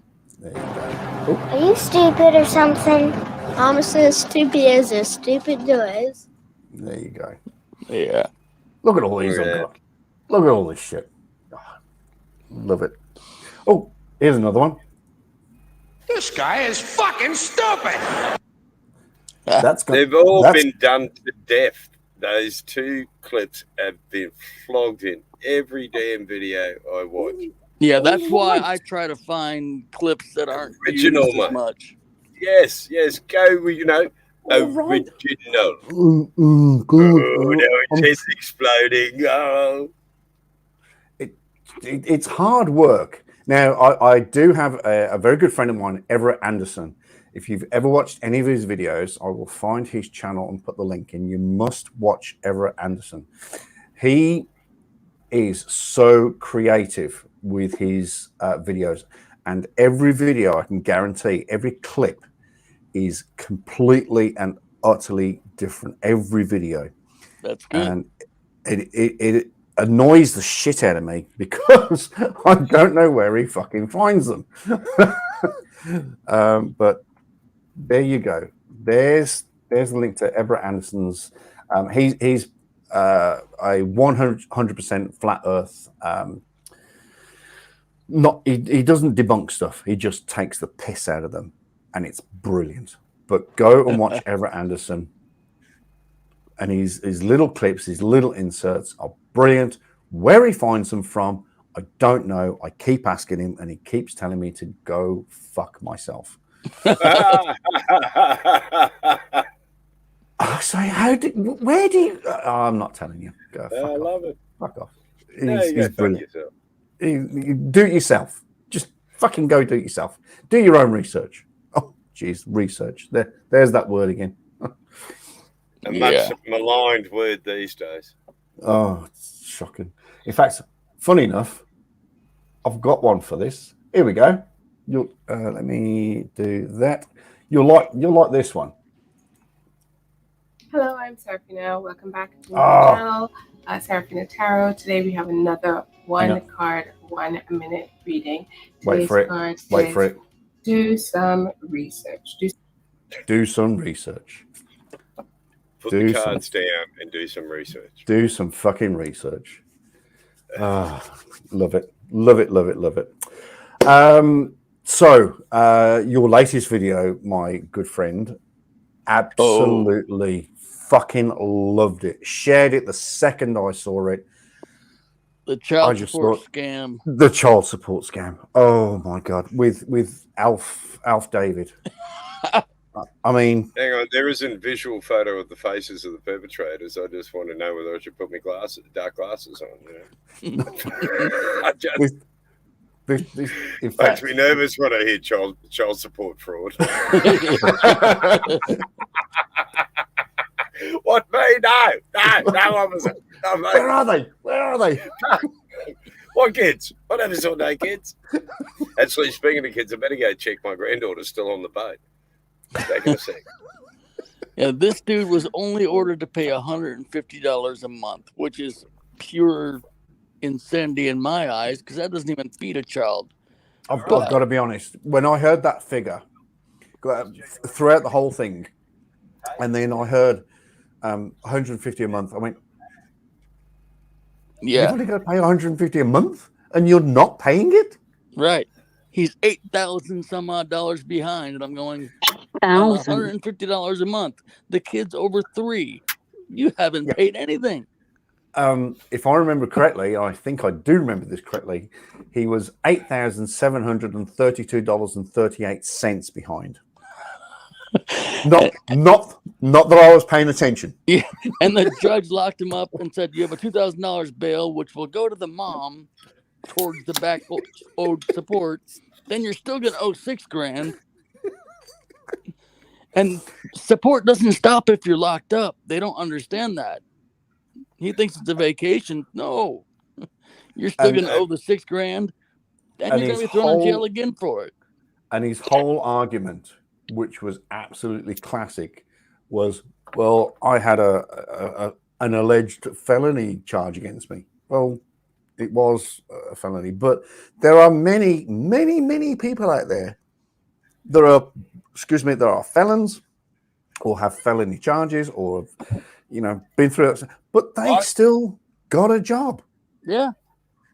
It's not fucking hard. Don't just blame the fact that you got this felony charge against you. Yeah, the judge even said, listen, I've got plenty of felons on child support. They pay it just fine. She did. And it was absolutely but let's just I'm gonna have to just mute myself for a moment. I've got someone's just dropped in briefly. All right, not a problem. You'd think the water would deter them, but no. I hope that's not literally dropped in, as in dropped in the river. Yeah, out of a helicopter. Right, here we go. Let's cue this up and let's. Is Rat coming up, or Reaper, or Spirit, or whatever he's called these days? I'm not sure. He's certainly not in the green room. Well, he was. He was in the comments. Oh yeah, there he is. So let's just play this, and I love the way you've done this. I absolutely love it. So, because I wasn't actually sure what I heard at first, because the word is obviously affidavit. Right. Affidavit. After David. But when you picked up on this, I fucking loved it. sit back, relax, and enjoy. Is child support taking your money? They used to take mine too, until I filed affidavits. Affidavits? Wait a minute. What does an alien from space have to do with court? Objection! Took them to court, got a court hearing, and got relief, and I got my case dismissed for fraud against the county of Los Angeles. I represented myself, and how did I do it? I filed these affidavits. Objection! Here we go again with these affidavits. Listen, Alf has nothing to do with your child support case, and neither does David. Only you. Affidavits, all you got to do is just download them. Fill in the blank. I love it. I honestly, I think I slightly wet myself when I watched that. It was hilarious. It was fun to make, yeah. Well, he visited the Notary Republic. Yeah. I also used a clip from Full Metal Jacket in there, Chuck, if you remember that. Mm-hmm. Yeah. So that absolutely going along with the theme of trying to use clips that aren't used, Alf, I don't see used, and I never saw the Full Metal Jacket clip used. I'm like, well, it works perfectly. The Alf was Alf could not have. It could not have been better. And Alf back then. Can you imagine all those years ago when Alf was on TV and represent himself as a lawyer, and then in 30, 40 years time or 30 years in the future, we'll be using it for this specific example. I mean, I'm not being funny. Let's just watch that again. Sit back, relax, and enjoy. Is child support taking your money? They used to take mines too. Well, take mines. Take mines. They give out mines. What? What? They're using underground explosives to take your money. What? Until I file affidavits. Affidavits? Wait a minute. What does an alien from space have to do with court? Objection! Who would have thought that would have been so relevant? It's brilliant, absolutely brilliant. And you can't talk about mines, dude, because Princess Diana would be turning in a fucking grave. Come on. Oh, it's brilliant. Love it. Yeah, that was an interesting video to make because we found the court case first, and I held it because that's about a month old. But then I found the scammers that sold this guy his script, and I'm going, perfect. It's all together now. But it's hang on. It's this. Was it this? What does an alien from space have to do with court? Objection! Shut up. Took them to court, got a court hearing, and got relief, and I got my case dismissed for fraud. Yeah. So, what part of that sentence is actually true? None. He did go to court. I looked up his name. See, with the background checks we do, child support does not usually show up. However, when you have felony charges for back child support, that does show up. So But- he's actually leaving stuff out. But what part of I took it to court and got it dismissed? Yeah, unless the kid wasn't his. No, he didn't. So let's move forward to I think it'd be around about here. Place and enforcing the orders in place. Yep. I children I look after every day. Like Say that again? outside of this coming to court, because I come here probably twice a month for the last 3 years. And I'm really trying. It goes to court twice a month. That speaks a lot about your character. But I think this is the best bit here. To be outside of it so I can maintain what I'm doing at home. We gotta pay your child support and then you don't have to come to court. Boom! It's very simple. I have thousands of people that pay their child support and don't come to my court. All right, so This bit. it's finding of the court that Mr. Howard is guilty of failure to pay child support. Boom. She shut him down on every step he made. I didn't need to put in inserts to do anything. The judge did it for me. She was brilliant. Absolutely brilliant. She was all. I think it's like you put in that message to me. She had him from the get-go. Oh yeah. She had him read completely. And it's brilliant. And that poor woman. Oh God, you poor woman. Yeah, she ended up. Well, she actually not ended up. She actually married that dude, and I don't know if she left him because of this or because of the fact that he had 15 other kids. Say what now? That girl, the Mrs. Howard or Miss Howard, that was the plaintiff. He's got 15 other children. That's why he's in court so much. Oh, hence the twice a month. Okay. Mm-hmm. And he probably doesn't pay a penny to Doesn't them pay either. anybody. Oh. Because he doesn't have a job because, he had a felony child support. Well, you wouldn't have had a felony if you didn't owe so much child support. Or, here's a radical thought, if you kept it in your fucking pants. Yeah. Just saying. Just saying. Wow. Yeah, that was a fun. Just wow. Just wow. I mean, it's not a funny story, but here's a story. So back when I was living in England with my then partner, and we had the children, and we split up, and etc. We took on a private agreement, right? And I agreed to pay her. I can't remember the value. I've been desperately trying to remember, but I can't remember. I said, well, I will give you, let's just for argument's sake, I will give you £100 a week. And I did that. But I did the smart thing. And I don't know why I did this, but I did the smart thing. And every week I would go to the cash point, withdraw, for people in your language, the ATM. So I went to the cash point and I withdrew £100 every week, and I took a receipt. Yep. So took the receipt, £100, went to the kids, gave her the money, blah, blah, blah. Anyway, something went completely awry one day. I can't remember what it was. Yes, this went on for, 3 or 4. Oh, I know what it was. So this went on for 3 or 4 months. And then I met ex-Mrs. Chuck and we announced our engagement, blah, blah.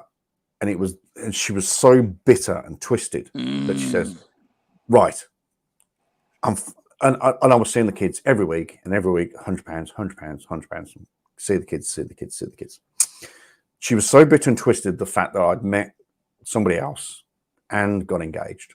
She says, like, fuck you, I'm going to take you to the CSA, the Child Support Agency. And I went, okay. Anyway, she threatened this for a couple of 3 weeks.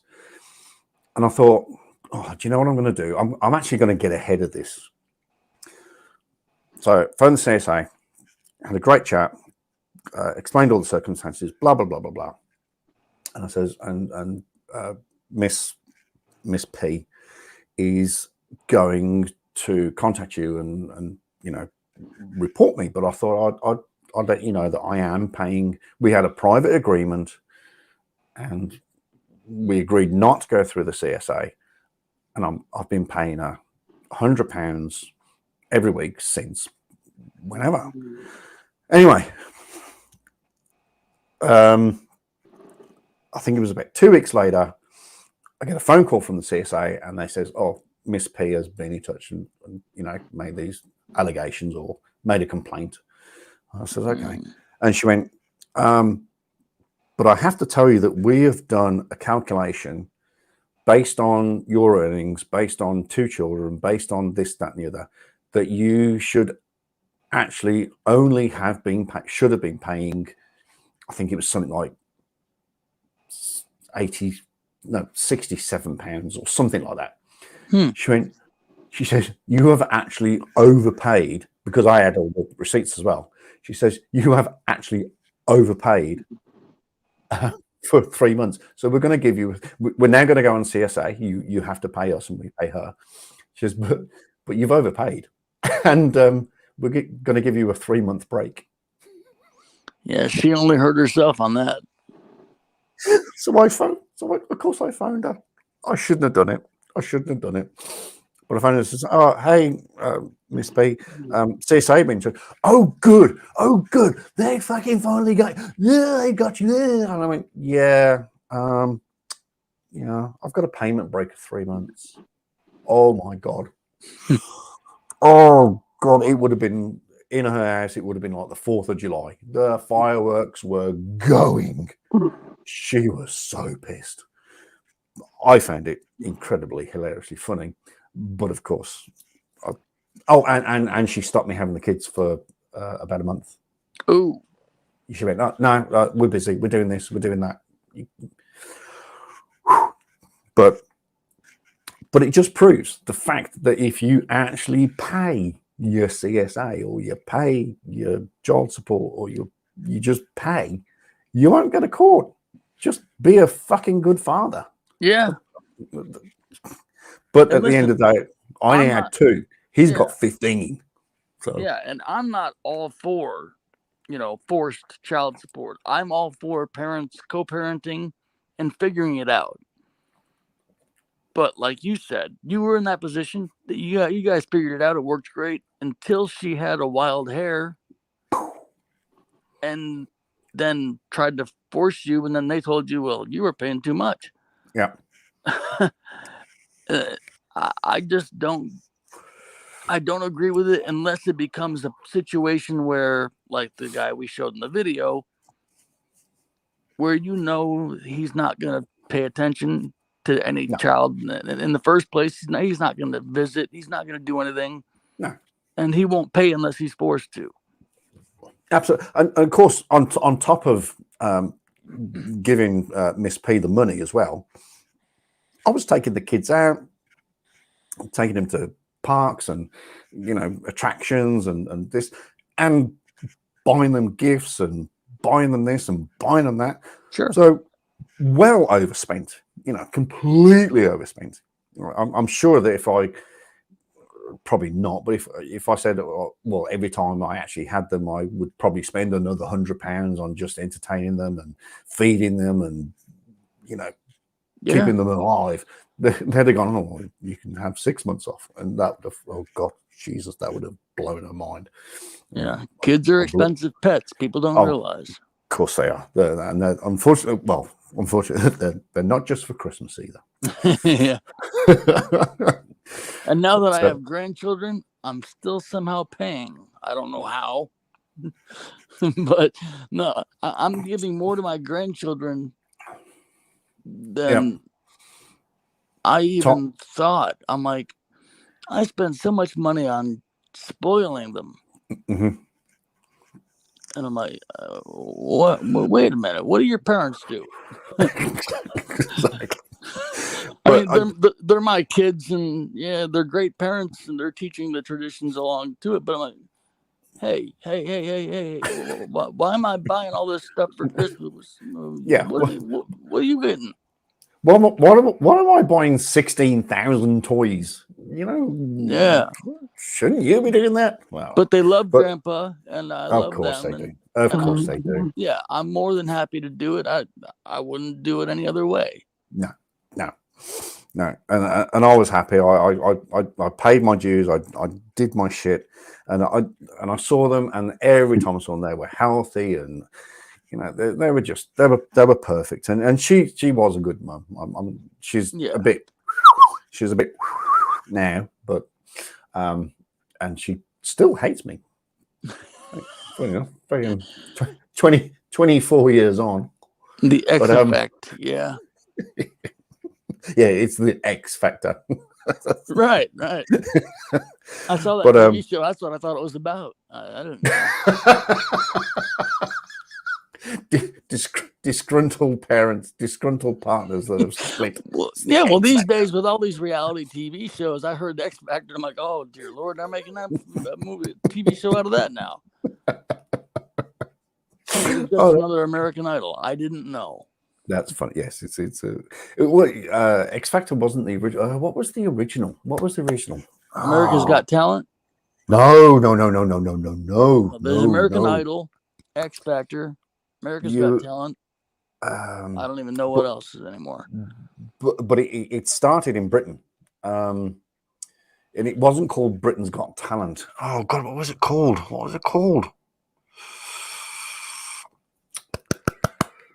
Top of the Pops? No, I was thinking Stars in Their Eyes, but that's a completely different show. It was Star something. It was Pop Idol. Pop Idol was I think it was the first British TV show looking for that next. Yeah, and in the US it was Star Search. Yep, with that probably. big man.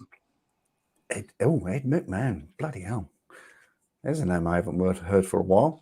But yeah, Pop Idol, and we discovered a young man called. Oh God, I can see his face. It was a kid that he actually had a stammer, and he had real problems talking, and every time they'd interview him off camera, it'd be like, well, but you put him on stage with music and a microphone. Oh my God. Mm-hmm. Tennessee Ernie Ford, a country singer, used to have a really, really bad stutter. Well, actually, he had it in his whole life. But when he sang, never could tell. Gareth Gates. There he is. Gareth Gates. Yep, absolutely. Let me drop that down.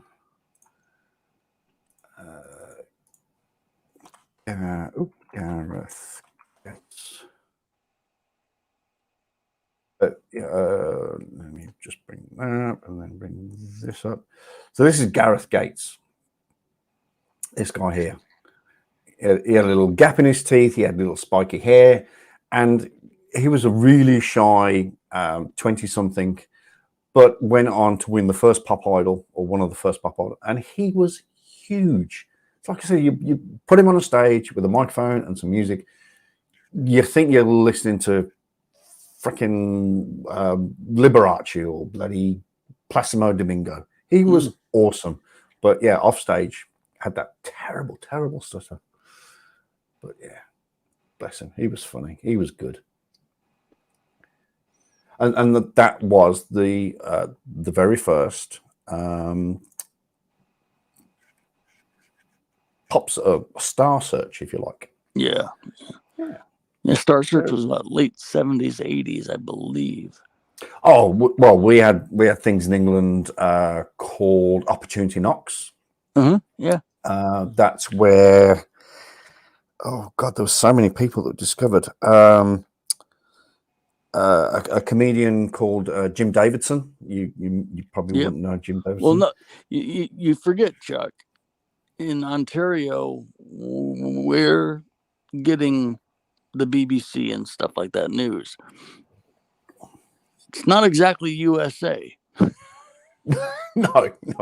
Yeah, you'd be more aligned to England and the United Kingdom. But who else was discovered on Opportunity Knocks? Lenny Henry. The comedian Lenny Henry was discovered on Opportunity Knocks. God, there's some other famous. I can't remember. So there's Opportunity Knocks, and there was another one as well. Oh God. Got such a bad memory sometimes. Yeah, see, we tricked the United States into taking Celine Dion for good. Oh yeah, she lives in Vegas now. She can stay there. Yeah, take her. Go on. I feel bad for Roland though, because he has to live in the same city as her. But don't lose Bublé. You hang on to Bublé. Oh well, Michael stays put. Yeah. And isn't just no. Brian Adams still lives. Brian Adams, yep. Yeah, he still lives up there. Justin Bieber is he? Yes, he was. He's Canadian, isn't he? Yeah. Yeah. Don't Although you don't like to admit it. Yeah. We'll just gloss over that one. Bare Naked Ladies, also. Yes. Oh God, they are so good. I do like listening. I've got their album actually downloaded. It's one of their albums. It's very, very good album. I do like the Bare Naked Ladies. Oh, brilliant. Right. You got to go work early. Yeah, about an hour and 20 minutes ago, I says, we'll go for another 20 minutes. Yeah, that's what I remember now, yeah. And we've been going for 3.5 hours. Right, it doesn't matter. Anyway, I would like to thank I'd like to thank everybody. Of course, I know I always do thank everybody. Thank you. Thank you to all of those that are watching. Thank you to Captain Gregory Lawler on the SS Lawler, or also known. Oh God, what was his name of his bloody boat now? I've forgotten. Doesn't matter. But thank you very much, Greg. By the time you get back to your screen, this will be dead. Sorry about that, dude. Paracord, thank you very much for popping up again. It's always a pleasure to have you on my panels. Thank you very much indeed. I am currently smashing you at Candy Crush challenges. Don't know if you've noticed. Sorry about that. Oh, she's not responding. So yes, definitely smashing her. And Sean, my dear good friend, Facts and Frauds channel. In fact, Facts and Frauds. We are, I'm in the wrong. No, hang on. I'm in the wrong bloody thing here. Once upon a time, I used to be able to navigate this bloody live stream thing like there's no tomorrow. Facts or frauds. Boom. And we'll go boom. And we'll go boom and boom and boom. There you go. For anybody that hasn't subscribed to Facts or Frauds, why not? Seriously, why not? Why wouldn't you? Jesus. It's a good time. It's a mate. I have the when I watch your videos, I have the best of times. It's you just got to point and laugh, and just point at stupid and laugh. And I love that ending. I don't know his name. I must confess, the comedian. Ron White. Yeah. glass of whiskey, cigar. Yeah. You can't can't fix stupid. Yep. You just cannot fix stupid. I love that. I did want to pinch it once upon a time, but I thought, nah, fuck that. Nah. Oh no, other people have gone. I might throw it. Oh, my boss has just texted me. What did he say? So I've offered to go in at 7 o'clock tomorrow morning, and he's just come back and said 7 a.m. would be great. Shop is fucked. Oh. That means I've had a very, very, very, very busy Sunday after Sunday trading day, and it's not over yet. There's another 5.5 hours to go of trading, and the shop is fucked. So Captain Chuck has got to go to work tomorrow and fix everything. Fuck yeah. Fuck yeah. Best of luck to you, man. I'll fix it. Don't you worry. It's my jam. It's my jam. All right. Thank you, Sean. Thank you for popping up. Much appreciated. As you know, I greatly admire you. I greatly appreciate all the advice and everything you've ever done for me over the 3 years. Thank you very much. I'm going to say this with the greatest of respect. Wanishi. Thank you. Was that good? Yes. Oh, nailed it. All right. I'm going to let every one of you down and say goodbye. So I'm going to have to remove him. I'm going to have to remove her. And I'm going to have to remove you, my friend. But thank you so much. Thank you, Chuck. Take care. So that's it. What a great stream that was. An absolutely fantastic stream. Loved, without a shadow of a doubt. I have loved every 3 hours, 30 minutes, and 9 seconds of this live stream. If you're watching it back, then congratulations. And unfortunately, you will not get 3 hours, 30 minutes, and 9 seconds back of your life.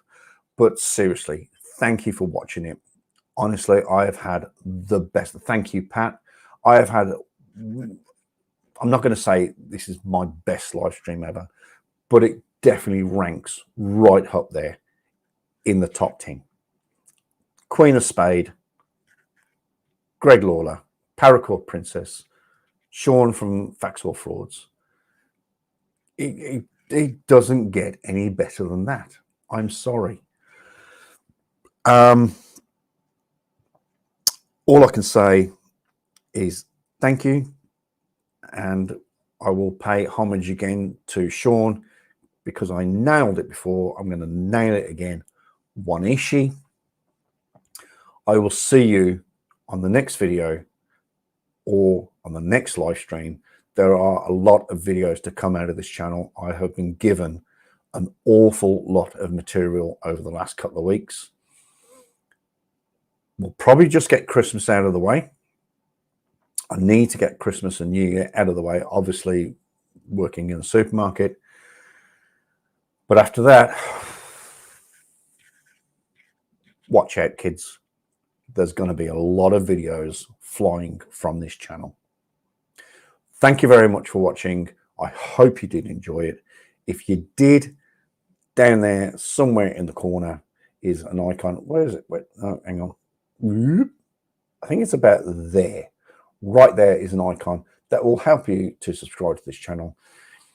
Please hit the thumbs up button. It's not only appreciated, but it helps the channel. It helps it very much. Thank you. Good night. Take care. I'll see you on the next video. Good day.